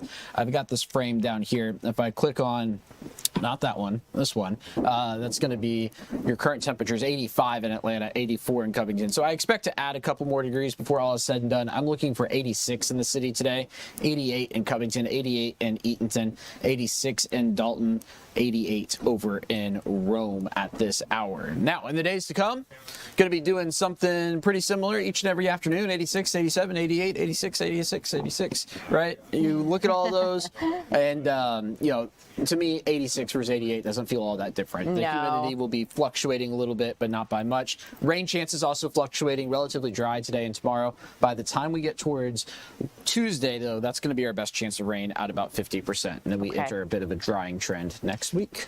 All right. Well, Alex, I feel like when I find the day with the less humidity, so to speak, that's when you'll find me outside. So you'll be inside the next 7 days and probably beyond that. So even on the days where you have the low rain chances, it's still going to be sticky. Yeah. Okay. Well, Alex, thanks so much as always. You guys here, coming up next, I'm taking a look at our timing. We are going to check in with our Angelique Proctor about a special program to help fathers bond with their children for the Father's Day holiday. How an organization is stepping in to help them do that straight ahead.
Welcome in, everyone. I'm Ariel Onstadt. Thanks so much for being live with us here on your Friday afternoon. It is 2:35 if you're listening to the sound of my voice. And I want to tell you about a local organization that is helping fathers get out of jail to spend time with their children in time for Father's Day. Our Angelique Proctor has been speaking to this organization and joins us live. Angelique, it is great to see you. How are they doing this, and what's the reasoning? Good afternoon to you, Ariel. Well, I'm a Father First is a nonprofit organization that was organized in 2018 by a man who said he had just gone through a divorce and he was having a hard time being separated from his children. So what he decided to do was to start this nonprofit. The goal was to bring families together. Now, for the first time this year, they have decided they want to bond fathers out of jail so that they can spend Father's Day with their families. So this morning, founder Keith Lewis headed over to Free at Last Bonding, which is in downtown Atlanta, to find some fathers he could bail out. Now, the organization was able to bond out 4 fathers so far today. As you know, the process of bonding out can take a while, so we are still waiting for those fathers to be released. But one of the fathers that we are focusing on was a trucker. He's also a veteran and a father of 4. He was bonded out this morning just in time for Father's Day. And when he called me, he was in peril only because his license had been suspended and he also had a suspended registration. And so the East Point Police unfortunately did arrest him for that offense on his way to work. He's from the Metro Atlanta area. He is married. His wife is going to be probably meeting me at the jail to try to make sure that he gets home safely as well. Oftentimes in our society, fathers aren't looked at as the heroes as our moms are. No disrespect to any mom that's here.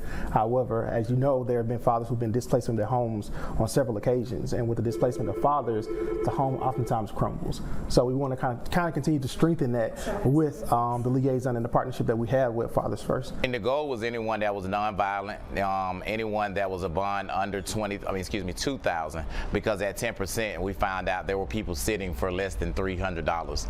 So some bonds were a little more, but the goal was just $200, the price of one dinner, could actually free a man to be with his family for Father's Day. Wow, $200 to actually free that individual. And I just talked with his wife. She says she's heading over to the jail.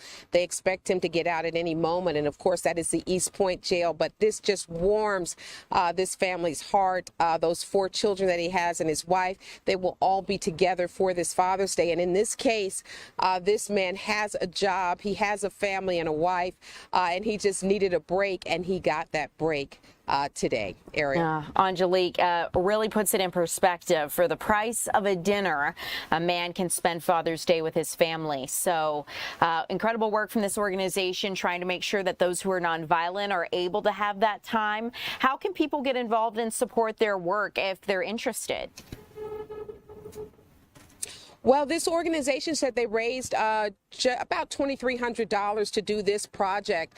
They say that they are out now trying to solicit businesses. I know they had an attorney that supported them, people just making donations, and it is a nonprofit, so it would be tax deductible. Keith Lewis is the founder of I'm a Father First. You could just Google it right here in Atlanta and donate to make a huge difference in a family's life. Angelique, thanks so much for joining us live, letting us know about this effort. Appreciate you, and I know we'll see you again later this evening, so I'll let you get back to it. As we continue here at 2 o'clock, you guys, let's talk about something unfolding in Social Circle, Georgia, or rather not unfolding, because the federal government has dropped its plans to build an ICE facility there in Social Circle. You know, this facility has been met with a lot of criticism and pushback from local and regional leaders concerned about whether or not their city could sustain enough water, electricity, and other infrastructure needs for this massive plan. But according to city officials, the Department of Homeland Security will now no longer pursue this ICE detention facility. Federal officials may look to sell the property through the General Services Administration if no other federal agencies express interest in it. But local leaders have expressed gratitude to Congressman Mike Collins, Senator Raphael Warnock, and Senator John Ossoff for advocating for the community. They had said that they were concerned about the infrastructure and the environmental and long-term impacts to the community by building such a large facility. Social Circle itself is not a large city on its own. So this is something we'll continue to keep you updated on as federal officials consider the future for this building. Let's talk about what's happening internationally with the fragile ceasefire that continues to hold between the United States and Iran, and ultimately now Israel and Hezbollah, because they have just agreed to a new ceasefire after trading attacks just a day ago. The new round of strikes between Israel and Hezbollah just this morning threatened to derail the peace effort with Iran, but both sides have now agreed to pause the fighting to give peace talks their best chance. Iran is on a 60-day clock to end its nuclear program, but talks are off to a slow start. Vice President J.D. Vance scrapped a planned trip to Switzerland today after it became unclear if the Iranians would show up. With Israel's commitment to end strikes in Lebanon, Iran says talks will be rescheduled soon. The president's critics remain deeply skeptical. So far, Iran has agreed to at least dilute its stockpile of enriched uranium, but the initial agreement contains no enforcement mechanism. I'd like to let you take a listen to what Vice President J.D. had to say about this deal during the White House press briefing yesterday. Last night, 12.5 million barrels of oil went through the Strait of Hormuz. That is a high since the beginning of the conflict. Oil prices are down nearly at their level from the pre-war conflict. Gas prices dropped below $4 a gallon today for the first time since the conflict. On the military side, the Iranians, for the second night in a row, did not shoot at any ships in the Strait of Hormuz. So far, they are honoring their end of the commitment. And on the blockade, CENTCOM has allowed north of a dozen ships to go through our naval blockade, and so we're also honoring our end of the early part of the agreement. As you all know, the part of the peace plan, the part of this MOU that I think have been most misrepresented by certain parts of the media is the idea that the Iranians get all these benefits. You will hear things about $300 billion or $24 billion or this or that number of money or amount of money. And the simple fact is that the only way the Iranians get any of those resources, not a single penny, by the way, from the United States of America under any circumstances, but the only way that they would ever get any benefit of the bargain is if they comply fully and change their behavior. And so you really have a win-win situation for the United States of America. If the Iranians don't change their behavior, their military and their nuclear program is still destroyed. If they do change their behavior, then they are going to have a transformative relationship with the Middle East, and the Middle East will have a transformative relationship with the people of Iran. That's a win for the American people and for the President of the United States.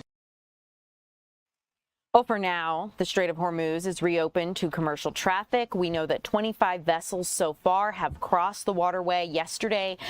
Millions of barrels of oil are expected to soon hit the market, helping with gas prices nationwide, which are starting to come down.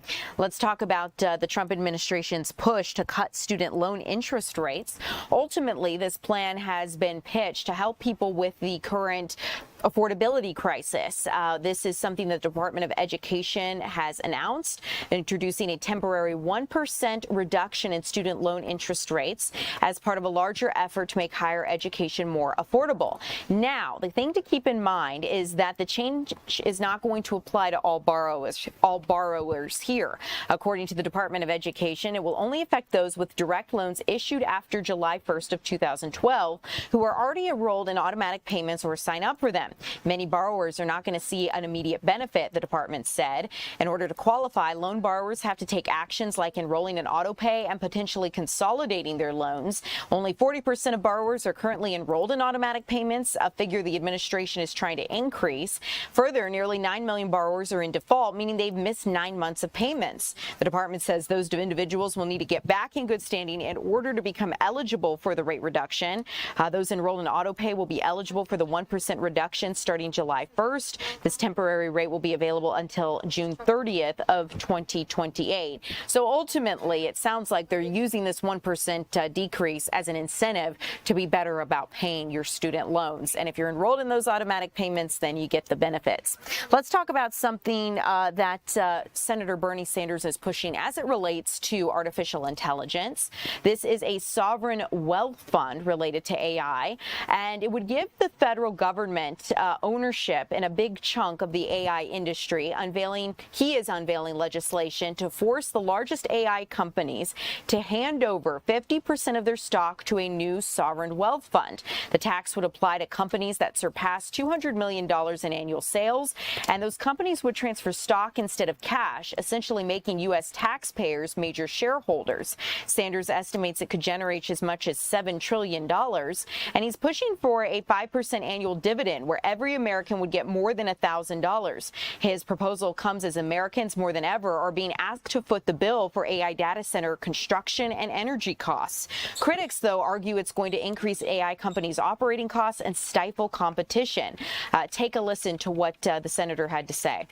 Given the fact that the foundation of AI is human knowledge, the labor of zillions of people, the American people, should at the very least have a major say in what happens. It could mean significant amounts of money coming into social programs, making sure that all Americans have health care, education, decent housing, and other basic necessities of life.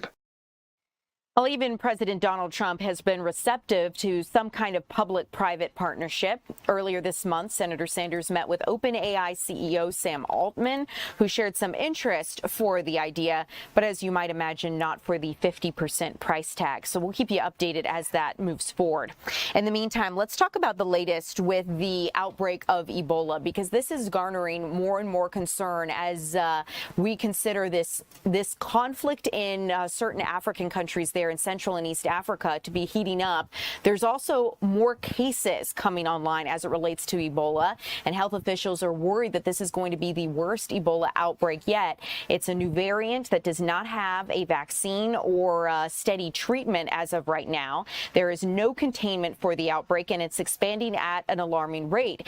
Africa's CDC says it needs more resources and more money, or the situation will continue to grow more dire. It is now on pace to become the worst on record because we've seen 900 confirmed cases and over 200 deaths. Doctors are working to contain this, but because of conflicts there in East and Central African countries, the Democratic Republic of Congo and South Sudan, this is hampering health officials from strengthening their efforts in some of these areas. Among the dead are at least 17 healthcare workers. Africa's CDC continues to plead for more funding to buy protective equipment. Most doctors say they're going to remain on the front lines to try to help people. Hospitals across the region are also strengthening their containment protocols after the World Health Organization reported thousands of untraced Ebola contacts. That push for containment could also be keeping sick patients away from hospitals. Africa's CDC says there could be up to 50,000 Ebola contacts that have not yet been traced or tested, so that is really worrisome. Let's talk about the latest in a hot air balloon crash. If you saw some video from this situation, I know I did, on social media, and people talking about it, we'll see if we can bring that in. But in the meantime, let me tell you about what we're learning, because several people are hurt after a hot air balloon crash west of Par Hump, Nevada, Wednesday. Ultimately, we've seen wreckage from the Sheriff's Office there in Nevada. Officials say the balloon crashed near the Stewart Valley Lake, just west of Par Hump. You can see the video there of that basket of that hot air balloon. They say someone texted 911 about the crash, saying they could not call because of weak signal in the area. When crews arrived, they found multiple people with injuries ranging from head injuries to burns, and the FAA is investigating the cause of the crash. So we'll continue to keep you updated as we get any new information. Coming up here, I want to tell you guys about a Georgia man who's been exonerated after 21 years in prison. He maintained his innocence. How this came about, straight ahead.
Welcome in, everyone. I'm Ariel Onstadt. Thanks so much for being here.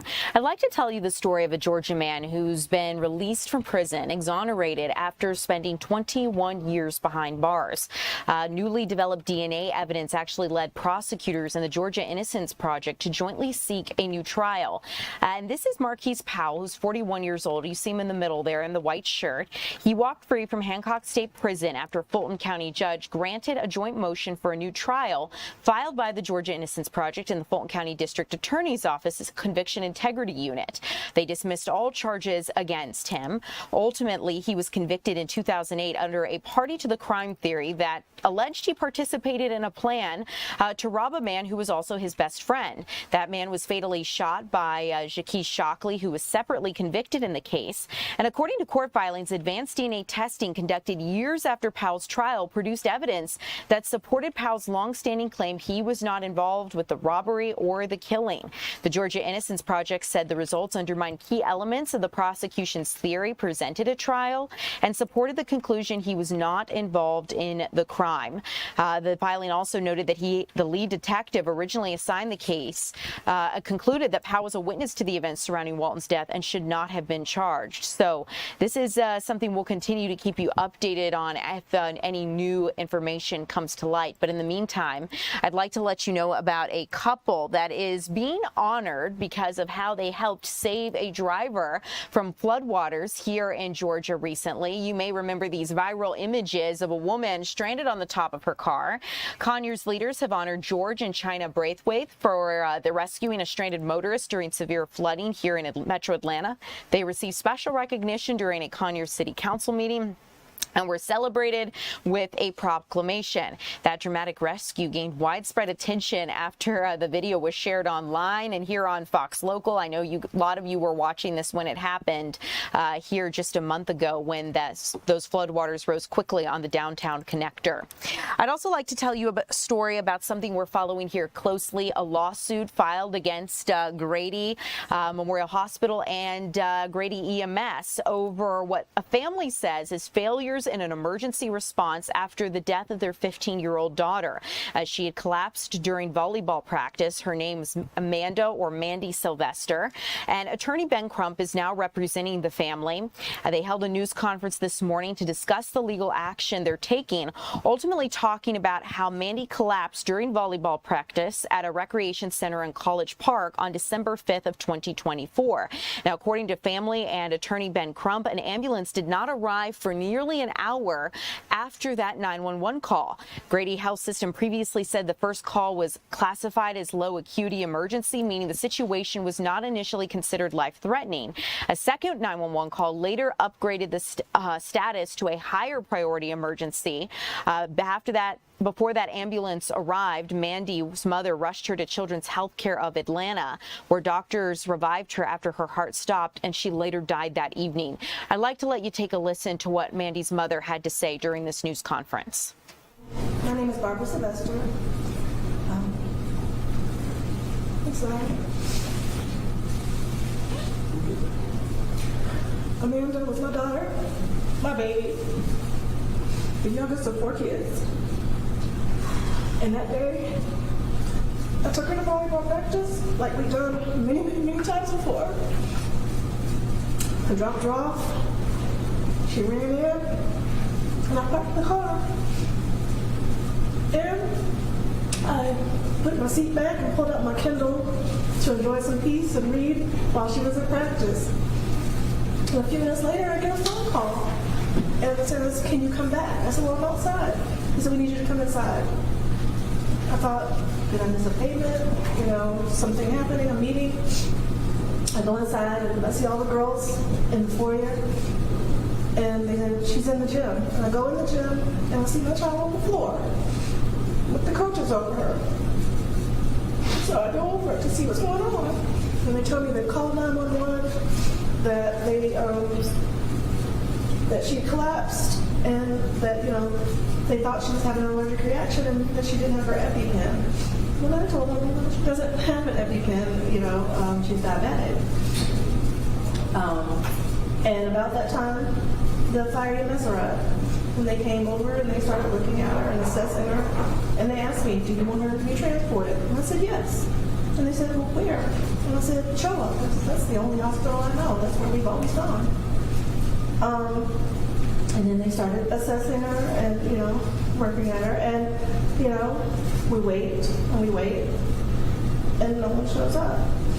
And Mandy's, you know, seizing, and she's not getting better. And they asked me again, do you want her transported? And I said, yes. And, you know, we wait. And we wait some more. And then I'm told there are no ambulances available.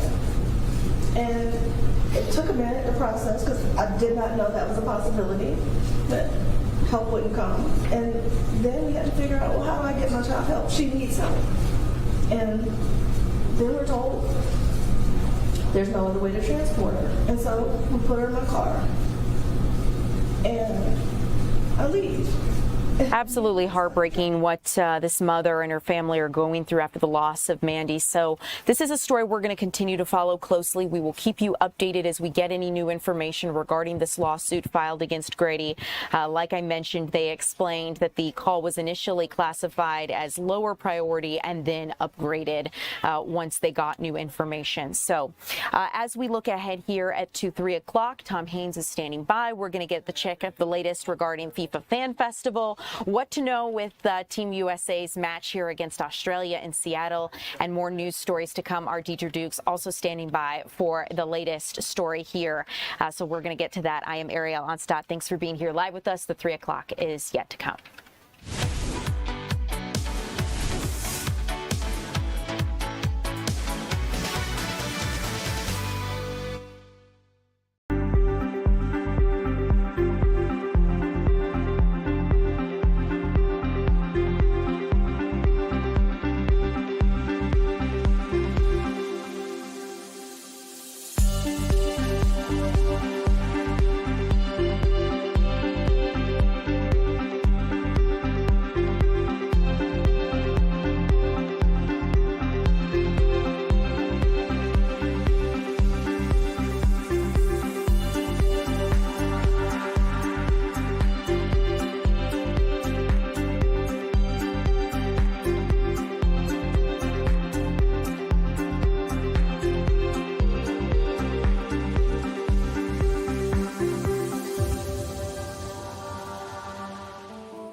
Hey everybody, we made it to Friday. Thanks so much for joining us here for the 3 p.m. streaming hour on Fox Local. I'm your host, Tom Haynes, live with you in the Fox 5 Atlanta newsroom, getting you caught up on all the day's news. Just because it's Friday doesn't mean there's not a ton going on this afternoon. I want to take you to the latest reports about the weather that ripped through here overnight last night. Did you hear the thunder and lightning outside? Well, some of this damage was severe as these strong storms slammed the metro Atlanta area overnight, leaving a trail of destruction and, in one case, tragedy in our area. In Putnam County, first responders say that the saturated ground caused a large oak tree to uproot, crashing directly onto a pickup truck traveling along Pea Ridge Road. 2 passengers, we understand, in that truck were killed. 2 others were rushed to a Macon hospital. Closer to home, pop-up damage has pockets of the metro Atlanta area just paralyzed today. In DeKalb County, multiple trees came down there, completely blocking Candler Road for a time this morning. You saw that unfold on Good Day Atlanta as we covered the aftermath of this storm damage. Further north, down power lines had sparks flying in some areas, sparking a dumpster fire out in Tucker, we understand, in addition to the power outages that were left behind. Crews out on the scene this morning for extensive cleanup in many areas and still working to get the lights back on in certain parts of our state. Want to talk about some action happening in the state legislature. Even though it is Juneteenth, we're joined by our Deidre Dukes here on set. Deidre covers all things in the state capitol for us.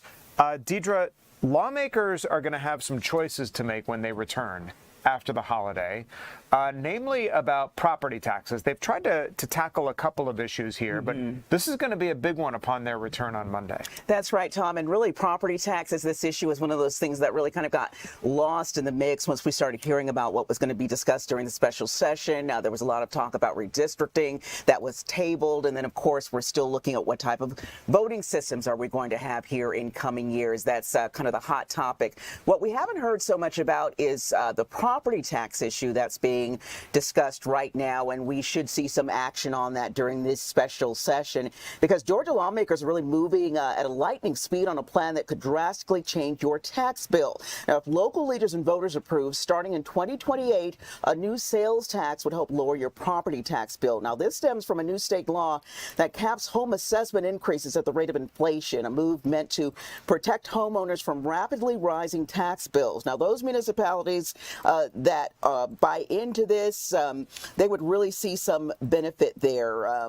There would be consumers in some Georgia counties would pay an extra penny on every dollar they spend at local stores. And then those municipalities that have bought into this would then use that extra sales tax money to slash or completely wipe out the property tax bill in a resident's primary home.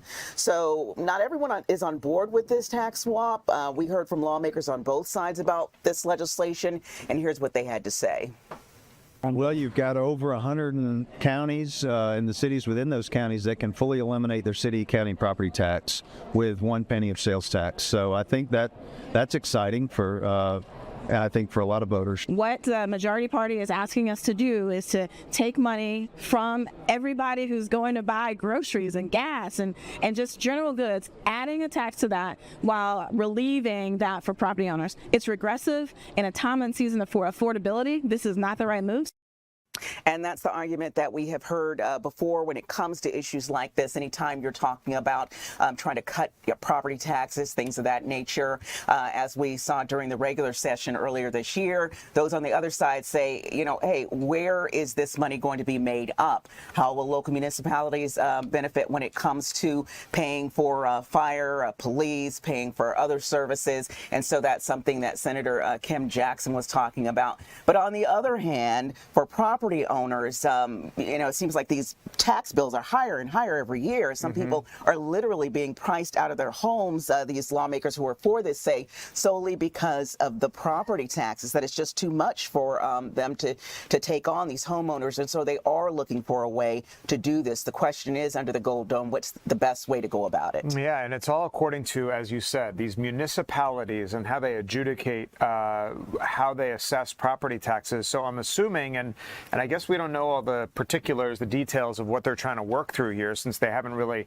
kind of hammered out any concrete legislation. But would a state property tax infrastructure eclipse what local municipalities assess to their residents, or we just don't know that Now, yet? that's a great question. I guess you could say the groundwork, kind of the framework of that was laid out earlier this year. Right now, what they're going in and trying to do is say, okay, how can we kind of massage this to where we can provide some added savings for people to help continue to bring that tax bill down. At the same time, spreading out, I guess the pain paying these taxes, I guess you could say, spread it around to where it's not only the homeowner who's paying for this, but when you're looking at sales tax, it's not only residents, but anyone who's coming into that particular city or county who's kind of carrying that weight. If you could, Ariel, come back to the two of us on camera, because I want to talk about, we got all this World Cup action happening in downtown, and I know you hang out at the state capitol a lot. So is this feeling of having the World Cup here infectious among the halls of what's happening in the state capitol and, I have to and tell having you, this event here in our town? No. They're I'm working. going to be completely honest. They're They keeping are their heads working. down and they're Yes, working. they're trying to get in and get out. It's a very busy time. You know, elections are underway. Of course, these lawmakers in their individual communities are very excited about FIFA and all of that that comes with it. But right now, they're just trying to do the people's business and get that work done. I guess that's a good thing for taxpayers, right? We want our lawmakers working. Yes, exactly. They can enjoy the FIFA World Cup on their own. Yeah, and I'm sure they're doing it when they're off, right? On their own time, maybe getting those games in. Deidre, great information, and we know you'll be covering this for us as it continues to unfold next week. Appreciate it very much. Speaking of World Cup, let's get you caught up on what is happening. We got a lot of matches taking place today. If you're looking for World Cup fun, we got you covered. At 6 p.m., it's Scotland and Morocco playing at Boston Stadium. That game's going to be followed by Brazil versus Haiti. They face off tonight at 8:30 in Philly. And then there's a late match between Turkey and Paraguay in San Francisco. They play at 11 o'clock tonight. Mexico becomes the first team to advance to the knockout stage of the World Cup. Mexico defeat of South Korea on the outskirts of Mexico City. Its first World Cup victory on home soil after opening with a win over South Africa. That win marks a major turning point for the team that failed to get out of the group stage in 2022 and now has won twice on home soil in front of jubilant crowds there, as you could see. We now know that Mexico is going to play in round of 32 on June 30th, and it's a home game in Mexico City. The team's opponent isn't known yet and likely won't be known until the end of that group stage. Meantime, there are protests in Mexico using one of the biggest sporting events in the world to send a message to their government. Take a look at what's happening there. The World Cup seeing throngs of peaceful protest at Mexican World Cup game sites like Guadalajara, protesters bringing signs bearing information about those missing from many years in hopes of forcing the Mexican government to take some action. Demonstrators say that the World Cup is secondary to the importance of solving the national crisis of enforcing disappearances, which are up to about 130,000 cases. So they're using this event to bring attention to that important matter. Reasons for the disappearances range from crimes like forced labor, human trafficking, sexual slavery, or being conscripted as members of rival gangs, police, or soldiers. Protesters say President Claudia Sheinbaum has ignored all of the issues to host and stage the World Cup. Well, the USA game is underway right now. It is game day in Seattle as Team USA prepares to take on Australia in the second round.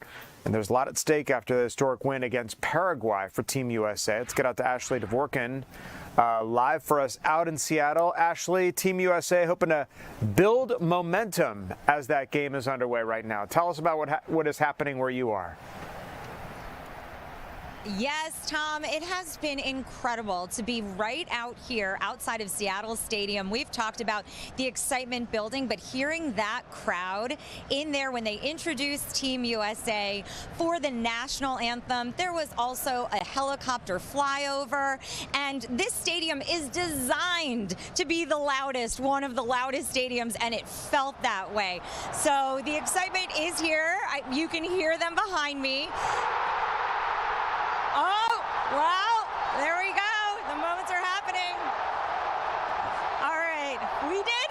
All right, there you go. All right, go Team USA. Look at the action. I'm watching it out of the corner of my eye. Yay. Scored.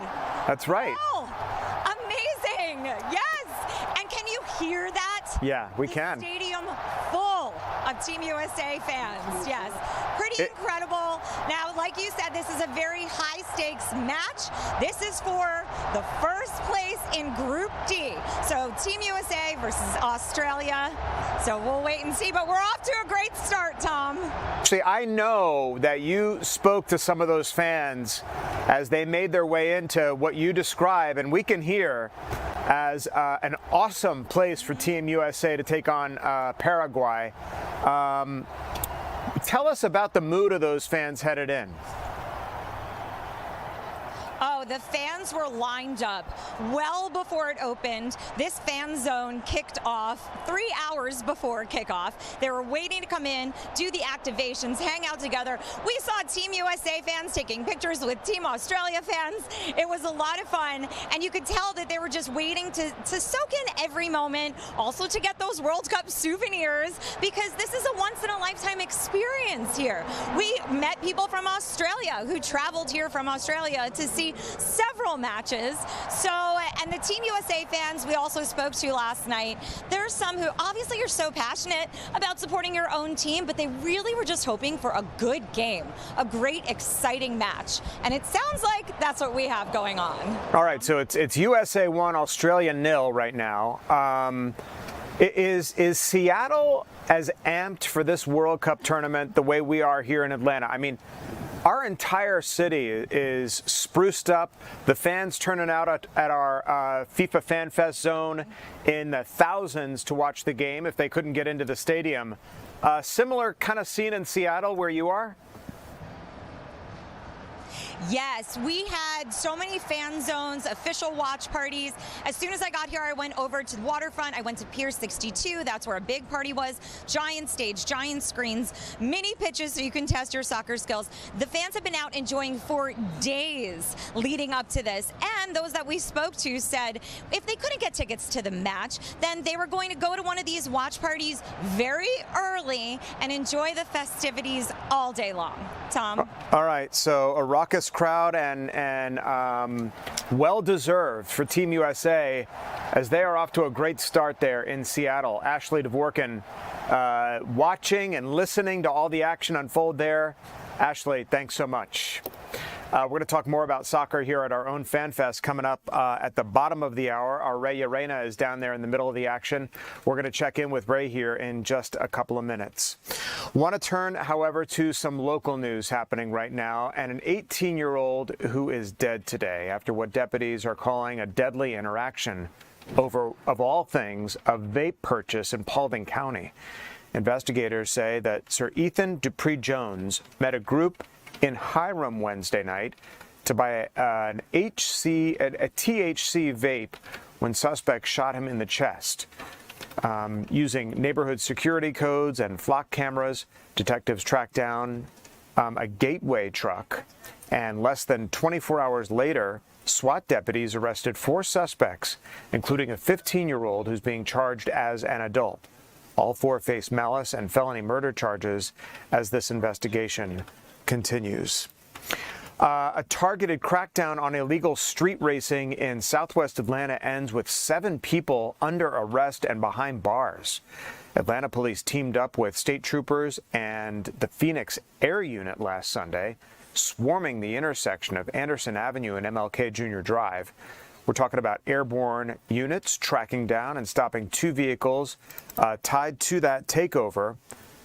We understand that officers impounded both of those cars and arrested 7 suspects on the scene. Authorities have not yet said if anyone was injured before those police arrived. An internal investigation is underway now at the Atlanta Police Department after cell phone video posted on social media raised serious questions about officers' conduct. This is a story that we've been following here for the past couple of days.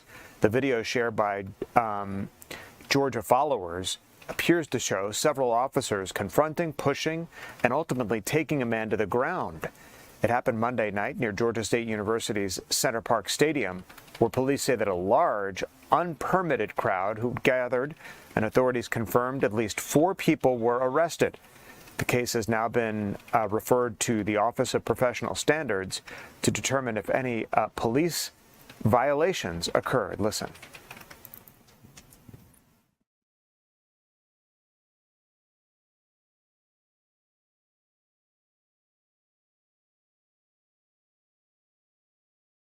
Not knowing what occurred before he went into the street, it is clear he was not being aggressive. He was actually retreating. And it appears that the officers just bum rushed him, knocked him to the ground. He got back up. They rushed him again. About 8 officers took him to the ground. And then you see one last officer excessively kicks him twice with his right leg. This is clearly a case of excessive force. Now, not knowing what took place before he hit the street, but once he got into the street, I saw no resistance from this young man. You've been a police officer before. You've been out there in the heat of the moment.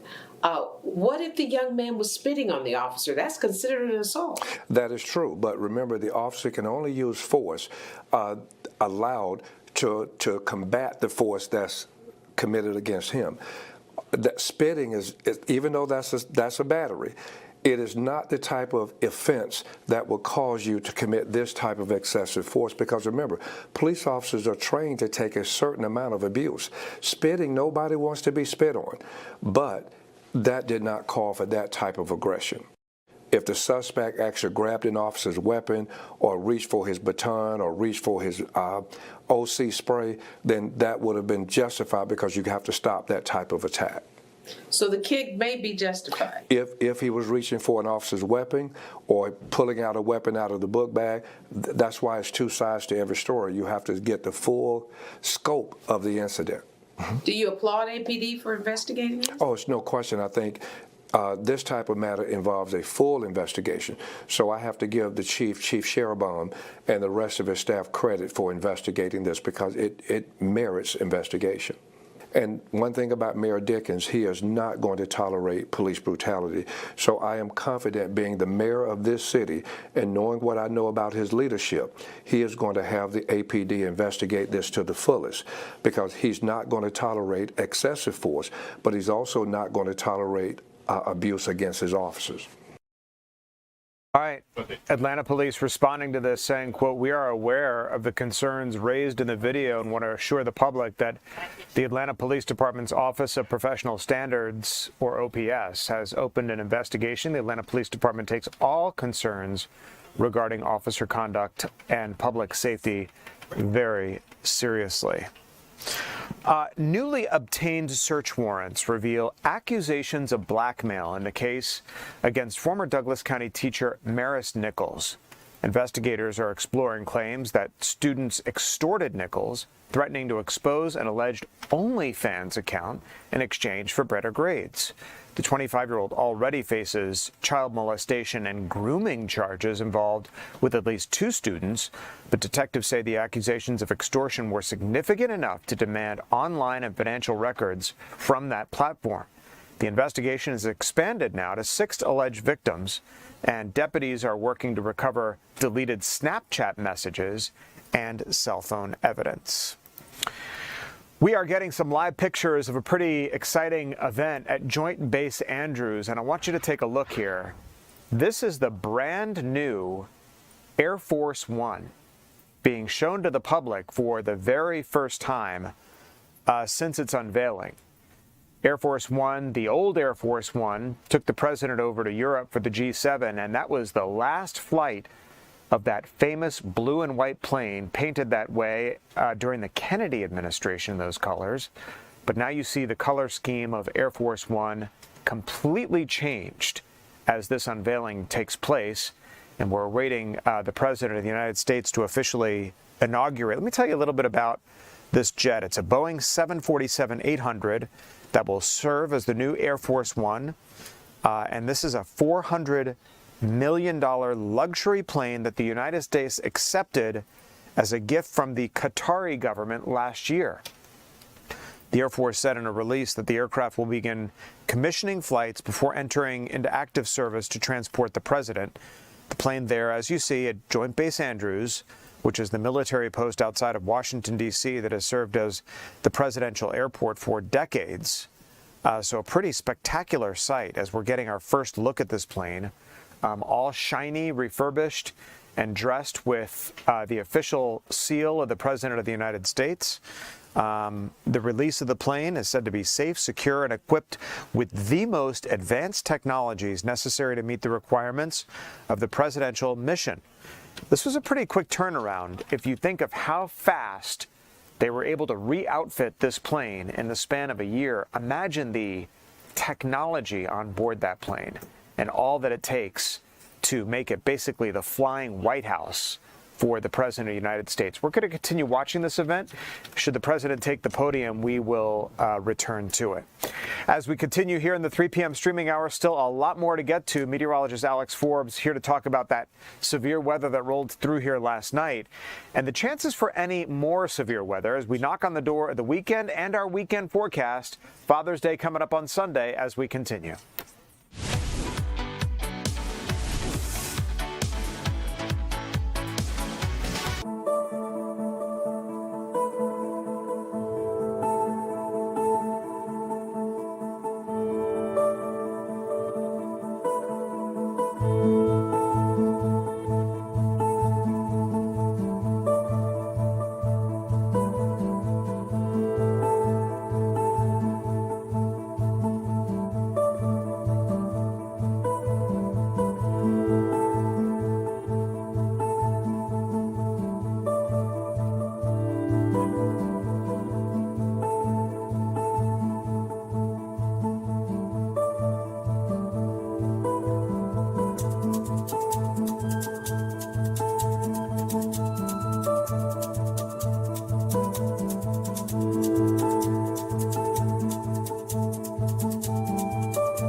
Welcome back to the 3 p.m. streaming hour. Tom Haines along with meteorologist Alex Forbes. Alex, you were a busy guy yesterday tracking this inbound system that rolled through here last night with devastating consequences in some cases.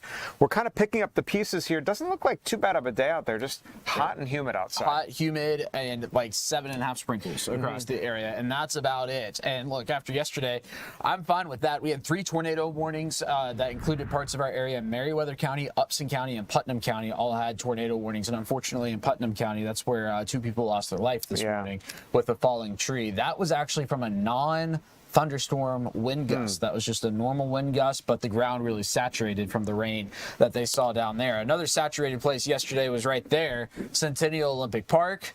Now it's full of people as they are watching the United States and the Kangaroos play at this hour. In Atlanta, it is 87 degrees, a breeze out of the northwest at about 9. Officially, we picked up just over 1.5 inches of rain here in the city. It's 84 in Gainesville, 87 in Athens, 88 in Eatonton, 82 in Griffin, and 82 in Thomaston, where you've had a little more cloud cover through the afternoon. But you factor in that humidity, and it feels like the 90s in many locations. 91 in Atlanta, 90 in Carrollton, 91 in Rome, 88 in Gainesville, and 86 in Canton. That is your current heat index. Now, we have the Braves back in town. The Brewers. Oh, where did the camera go? I swear, sometimes this computer just has a case of the Mondays on a Friday. Let's see if we can get it to pop back up. Well, that's the airport. Let's look at the Braves forecast with the airport. Why not? 84 for 7 p.m. That's going to be first pitch. 79 by about 9, 76 at 11. Notice your cloud cover increasing here through the evening hours. And then we get to the weekend, and it is Father's Day weekend, as you mentioned. Looking for 87 on Saturday, 88 on Sunday. double the rain chance for Sunday. So that's going to be at 40%, still not sky high, but Saturday's probably the pick of the weekend. 87, definitely some humidity out there. Don't get me wrong, it is still going to be sticky. And then we'll carry that into some showers and storms by the time we get to Sunday. And look, these temperatures are right about where we should be for this time of year. Low to mid 80s. Average high is 88. Look, if you ask me, 85 versus 88 doesn't feel all that different. And that's where the coolest numbers are going to be through the week ahead next Wednesday and Friday. All right, we were talking about this earlier, the drought monitor. Remember a couple weeks ago, we had like extreme and exceptional drought. So this is good news. We're down to moderate drought in most locations, abnormally dry conditions in other locations, Milledgeville, West Point Lake, Rome, technically not in a drought. But here's the thing, even though this was released yesterday, it does not factor in yesterday's rain. This is everything up through Tuesday. So we're going to get another update next week, and I suspect this map is going to continue to improve, and that is good news. So we got FIFA back in town on Sunday.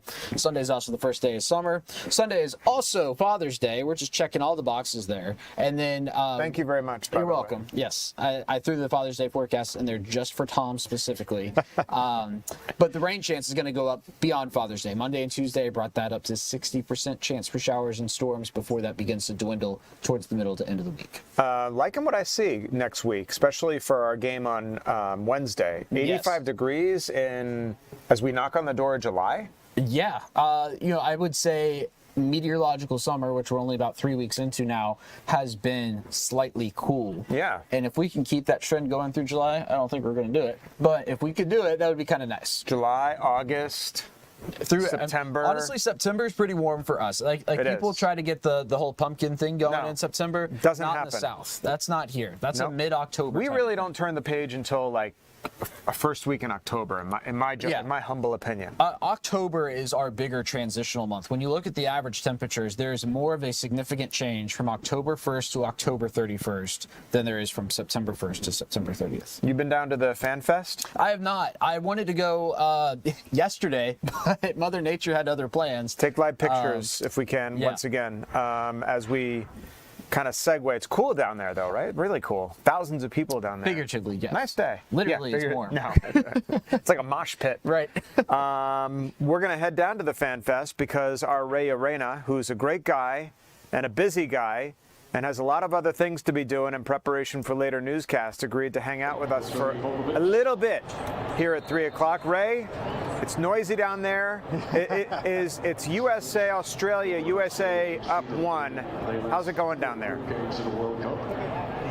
Well, right now, Tom, I can tell you that when that Australia own goal happened, this place erupted. You can see people like celebrating. They opened their water bottles and they were throwing water all over the place. I just want to have a little challenge for you, Tom. I'm going to step out of the way here, and I want you to look right behind me, and I want you to see if you can find any blade of grass that is right here in Centennial Olympic Park.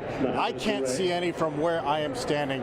It is shoulder to shoulder from where I can see, from the front of the screen all the way back to more under the trees over here. I'd say it's at least a few thousand people that are jammed in watching every single minute of this USA match against Australia. And this, just mind you, that the gates open immediately at 1:30, and this is how packed it is about 2 hours later, and we're about 30 minutes into the first half here at USA's match against Australia. But this is a pivotal match for Australia, Tom, because if USA wins this, they could potentially clinch their way into the knockout rounds, into the round of 32. And so there's a high stakes amount of pressure for the United States here, and they've gotten off to a good start with Australia's own goal a little bit ago. But I was able to talk to a few fans before the game started, and they obviously were hoping for a USA win,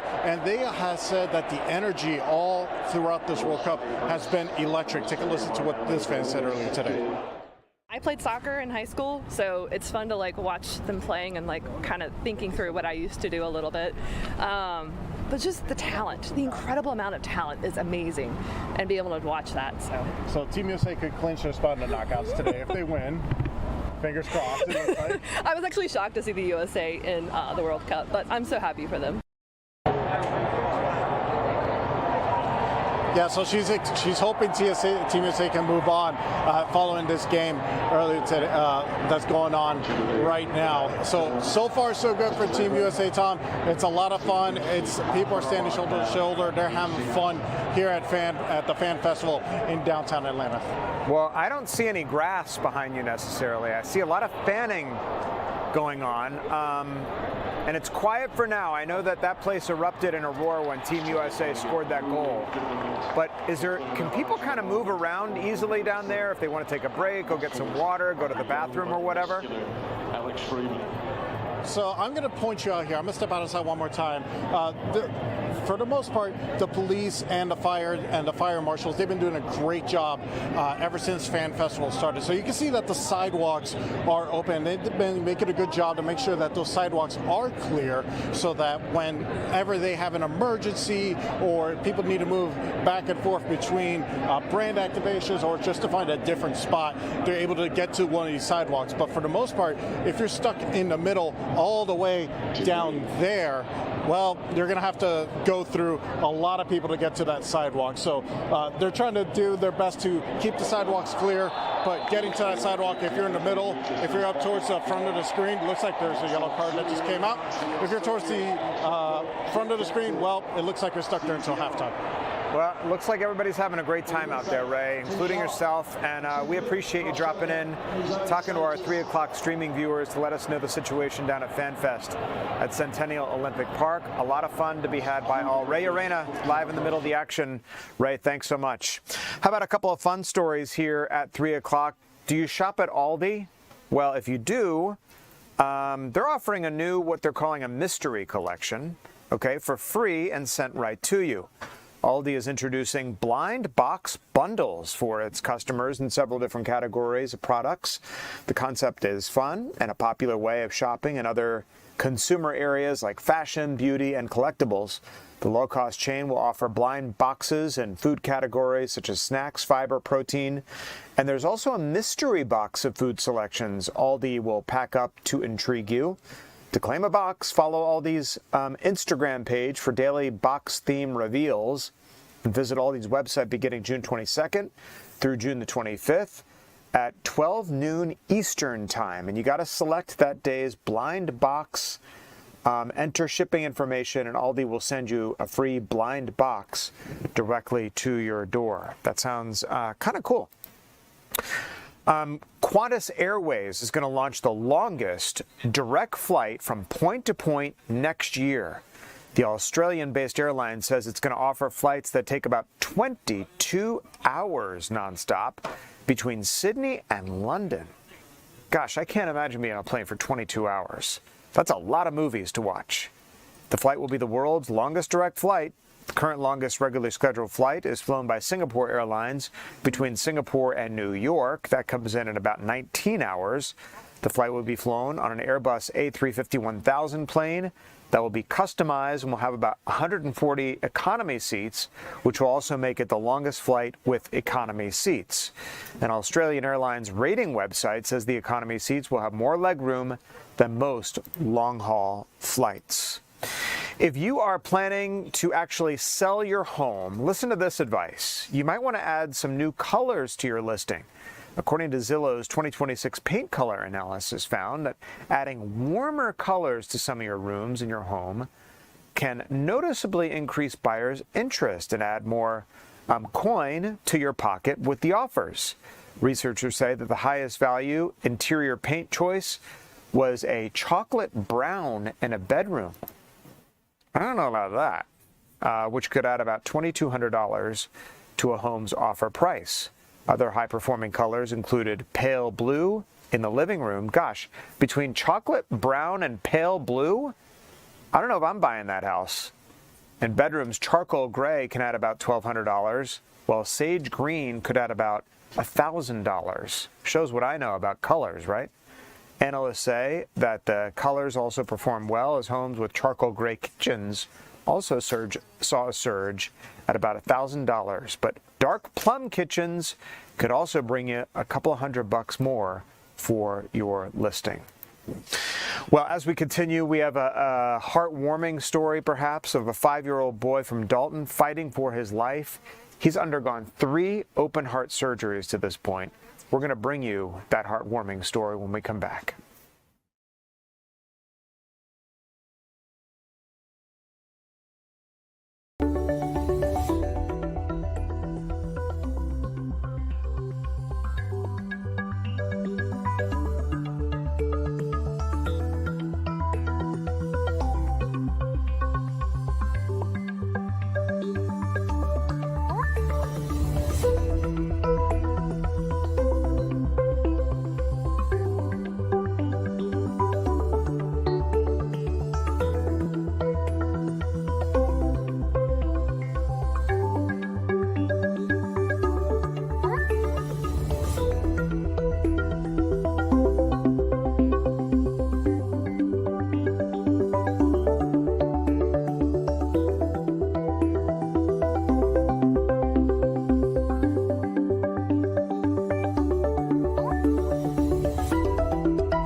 Welcome back to the 3 p.m. streaming hour on Fox Local.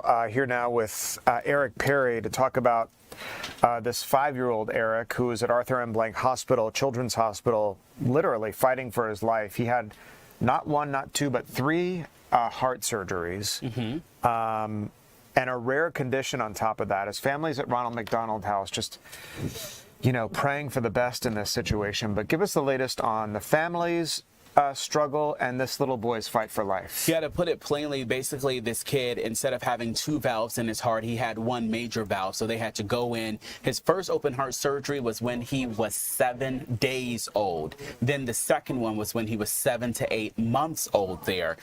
So this is him. They call him JoJo. He's from Dalton. So he had that recent surgery a couple of weeks ago.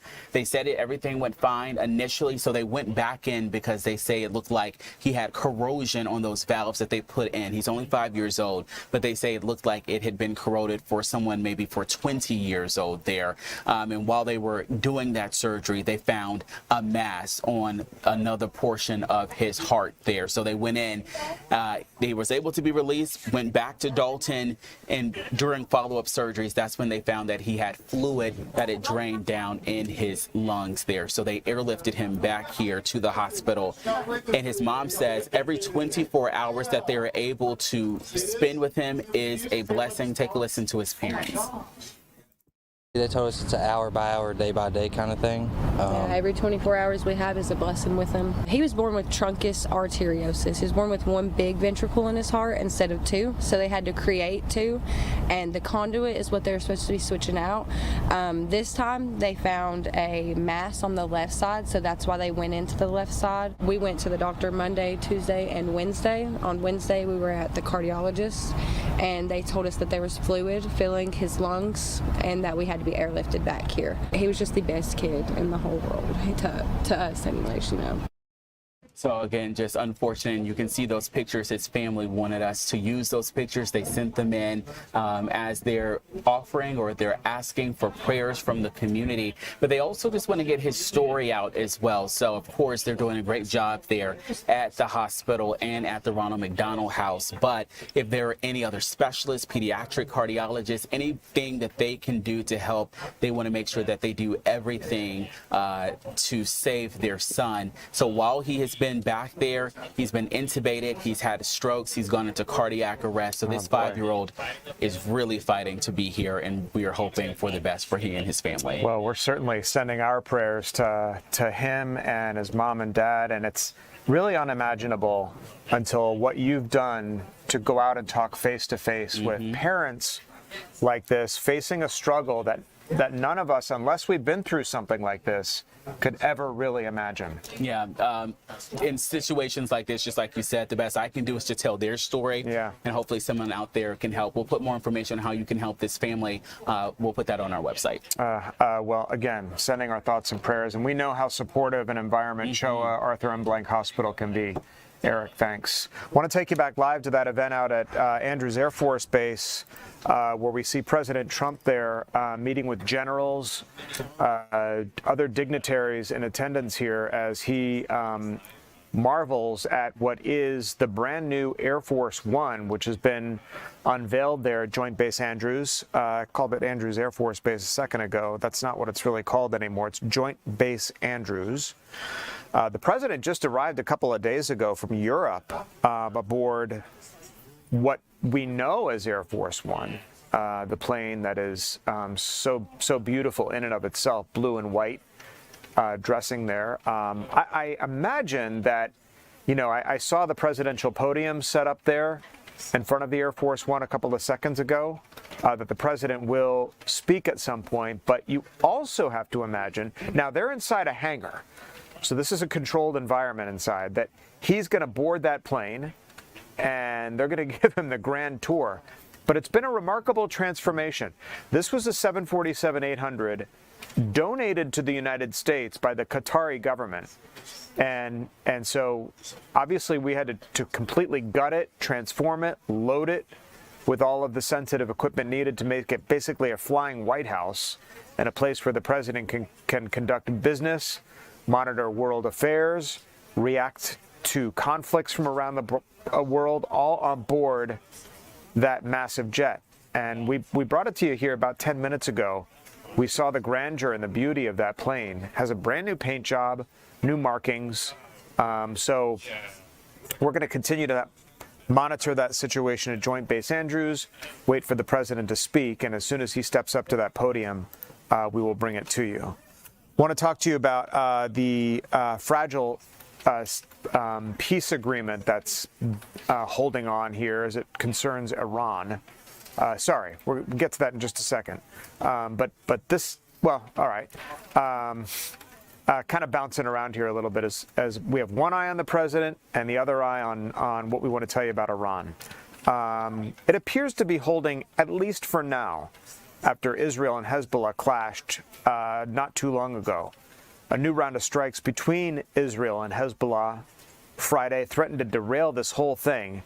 And so the vice president, who was supposed to head to Switzerland to sign the agreement, had to put a pause on that. That signing ceremony was supposed to take place today. Let's listen to a little bit about what the vice president had to say about this fragile peace agreement.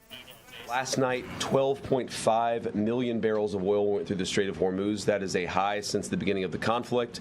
Oil prices are down nearly at their level from the pre-war conflict. Gas prices dropped below $4 a gallon today for the first time since the conflict. On the military side, the Iranians, for the second night in a row, did not shoot at any ships in the Strait of Hormuz. So far, they are honoring their end of the commitment.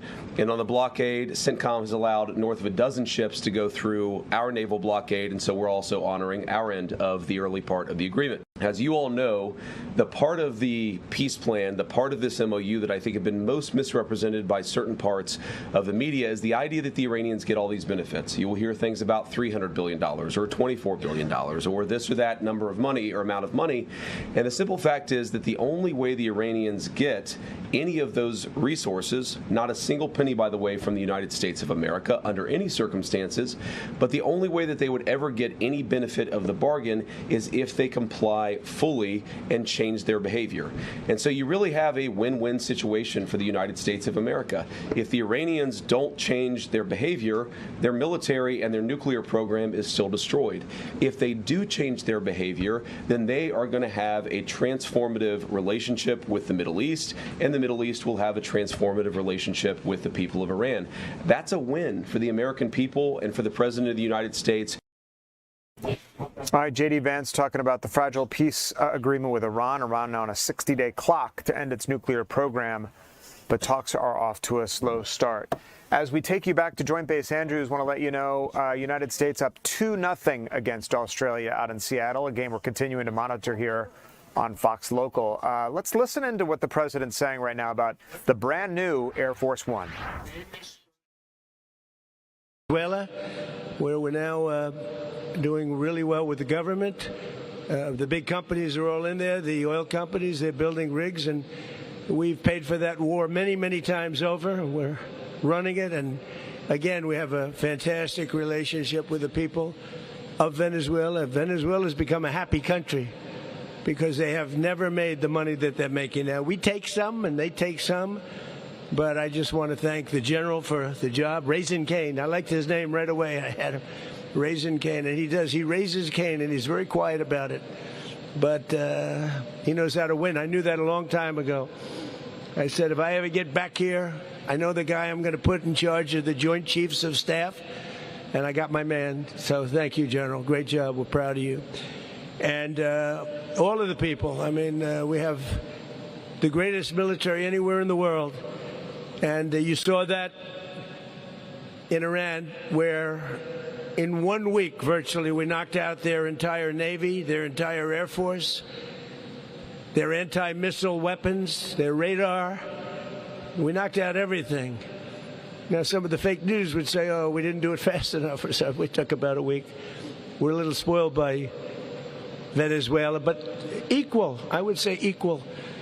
And now we have an agreement that was signed last night, and it's 60 days. They have to make a deal, otherwise we will do things that won't make them happy. But I don't think it's going to get to that. I think it's going to be very good. Remember, if we do that. All right, President Trump there speaking on a range of issues. The president just kind of free associating there at this point in front of the brand new Air Force One at Joint Base Andrews. Talked a little bit about what was happening in Venezuela, then moved on to the 60-day time frame in Iran where they have to verify their nuclear weapons program. So we assume at some point the president will talk about the new Air Force One, and we'll get a tour of that magnificent jet behind him. When we come back, we're going to check in with our own Portia Brunner of the Portia Show, who was part of a celebratory parade at a Juneteenth festival. We're going to check in with Portia in just a second. Stay with us.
You don't want to ask me about anything. You just want to come on the show and do your thing and then go home, right? Hi, Tom. You know, it's always a love fest when we get Portia Bruner to come on the show. Appreciate you being here. We are old friends. We're not old, but we're friends for many years. We call it seasoned now. Okay. Happy Juneteenth. Happy Juneteenth. Thank you for the invitation to be here. You were part of what was a celebratory event. There was a parade in College Park today marking Juneteenth, which obviously marks the end of slavery in the United States, and it was recognized now as a federal holiday. There you are. Tell us about the event today. So, listen, I think I'm always honored when the community says, hey, could you come be a part of our celebrations? And this was really nice to be a part of. This is the 3rd annual Juneteenth parade for the city of College Park. Obviously, there are lots of Juneteenth parades and celebrations all over Metro Atlanta, all over Georgia now, right? And really, let's be honest, all over the country. But yes, we do celebrate not just the fun, but the history, the culture, and recognizing what happened. Because and some people are like, well, what is it? Just the little quick give us the history. So here's what happened, right? Emancipation Proclamation signed on January 1st, 1963, right? But 1865. Okay. But 2 years later, in Galveston, Texas. It's not like the word got out. No, it had to travel down to all the way down to Galveston. Right. So you have this period of time in lots of cities and lots of states where it's not like, let's be honest, right? We can be candid. We've known each other long enough to know. We have. It's not like people were really excited to see. There were a lot of folks who were not excited to see especially the institution of slavery come to an end. So the word did not get out. And if it did get out, it's not like they were going to rush and say, hey, you don't have to keep doing this anymore. So when you recognize that you are free, even if you're not sure what the next move is, you pause, you celebrate. You thank God, you thank your ancestors for what they went through to get us where we are, and you celebrate. And so, yes, while you see the parades and you see some African attire and you see some bands and you see good food, you also see people gathering to recognize freedom ain't free. So what's awesome about not only this event and your participation in it in College Park and around our area, and as you said, around the country, is so many of these federal holidays, people don't even know what the federal holiday is for. They just know they have a long weekend and they have a day off. But it really is a great reason, and you can see the expression on everybody's face to get out there. This was genuine, right? This isn't just about a day off, right? And you get a lot of people, especially around the holidays that are centered around more recent figures in history, right? Like a King holiday. It took many, many years for Coretta Scott King to push and turn that into a federal holiday. So you don't want it just to turn into a day off. You want it to turn into a day where we're celebrating our talented young people, celebrating their gifts. So that's why you're going to see the bands, right? But we also know we love a good band. But you take the children because it fosters the conversation. That's what is this about? Yeah, that was why my next sort of point that I wanted you to make. I see so many young people out there from, Banneker High School. And it's there not only camps. There were kids from camps. So they're in this parade too, but they're also learning about history and why they're out there celebrating in the first place. Right? Because if you forget your history, you are inclined to repeat your history. And while people say, oh, you can't repeat what happened with slavery, no, you can't. But you want to make sure that you understand the context of who you are and where we are in society and what responsibility we all have, right? You and I, even in having this conversation and saying it is important to celebrate freedom on all levels, on all platforms, right? So we're getting ready to celebrate 250 years of freedom in this country. Right. And that is magnificent because we all appreciate what freedom looks like. But we also recognize... How many people did you have out there this morning? Oh, gosh. Now, I'm not great at counting because I just go and hug everybody. Several hundred people were out there, it looks like, celebrating Juneteenth. Yeah, Then when they see you walk by... And then I'm not just going to walk by. You know. I'm going to stop. We're I going to hug. There were a lot of Portia viewers out there, so that's important. We I love that. making that kind of contact and telling young people, thank you for being out here to celebrate. I'm so proud of you because that also reinforces to the kids and the parents. We got to learn about this. So, you know, it's Juneteenth today, and Ariel, I don't know if you want to take a shot of FanFest downtown on Dig 2, but since you're up here, Portia, and since we have a minute left. Oh. So U.S. is up. Gosh, is that right now? 2-0 on top of Australia. They're out in Seattle. Yes. And this is the scene live down in downtown Atlanta. I really wanted to get down there. Can I just be honest? How much time do we have? I mean, these are like rabid soccer fans down there watching on the big screen. This game's happening all the way out in Seattle. I am not even going to lie, and I am becoming a bandwagon football fan because I love the energy that these folks are bringing from all over the world, and I love that people are gathered down there. When you look at that shot, nobody's fussing about politics right now. Nobody is tussling what they are fussing about is anything. the heat. They're all fanning themselves. They're fanning, but they're down there having a good time, and it's a good way to celebrate Juneteenth, FIFA, Father's Day. Happy Father's Day. Thank you. This is a good weekend. I love when you stop by. You don't be a stranger and come by again. Thank you. Okay. Happy Juneteenth, Portia. Thanks. Thank you. Happy Father's Day. Thank you for watching the 3 p.m. streaming hour on Fox Local. Have a great rest of your afternoon, everybody, and a great weekend. We'll see you right back here on Monday. Yes.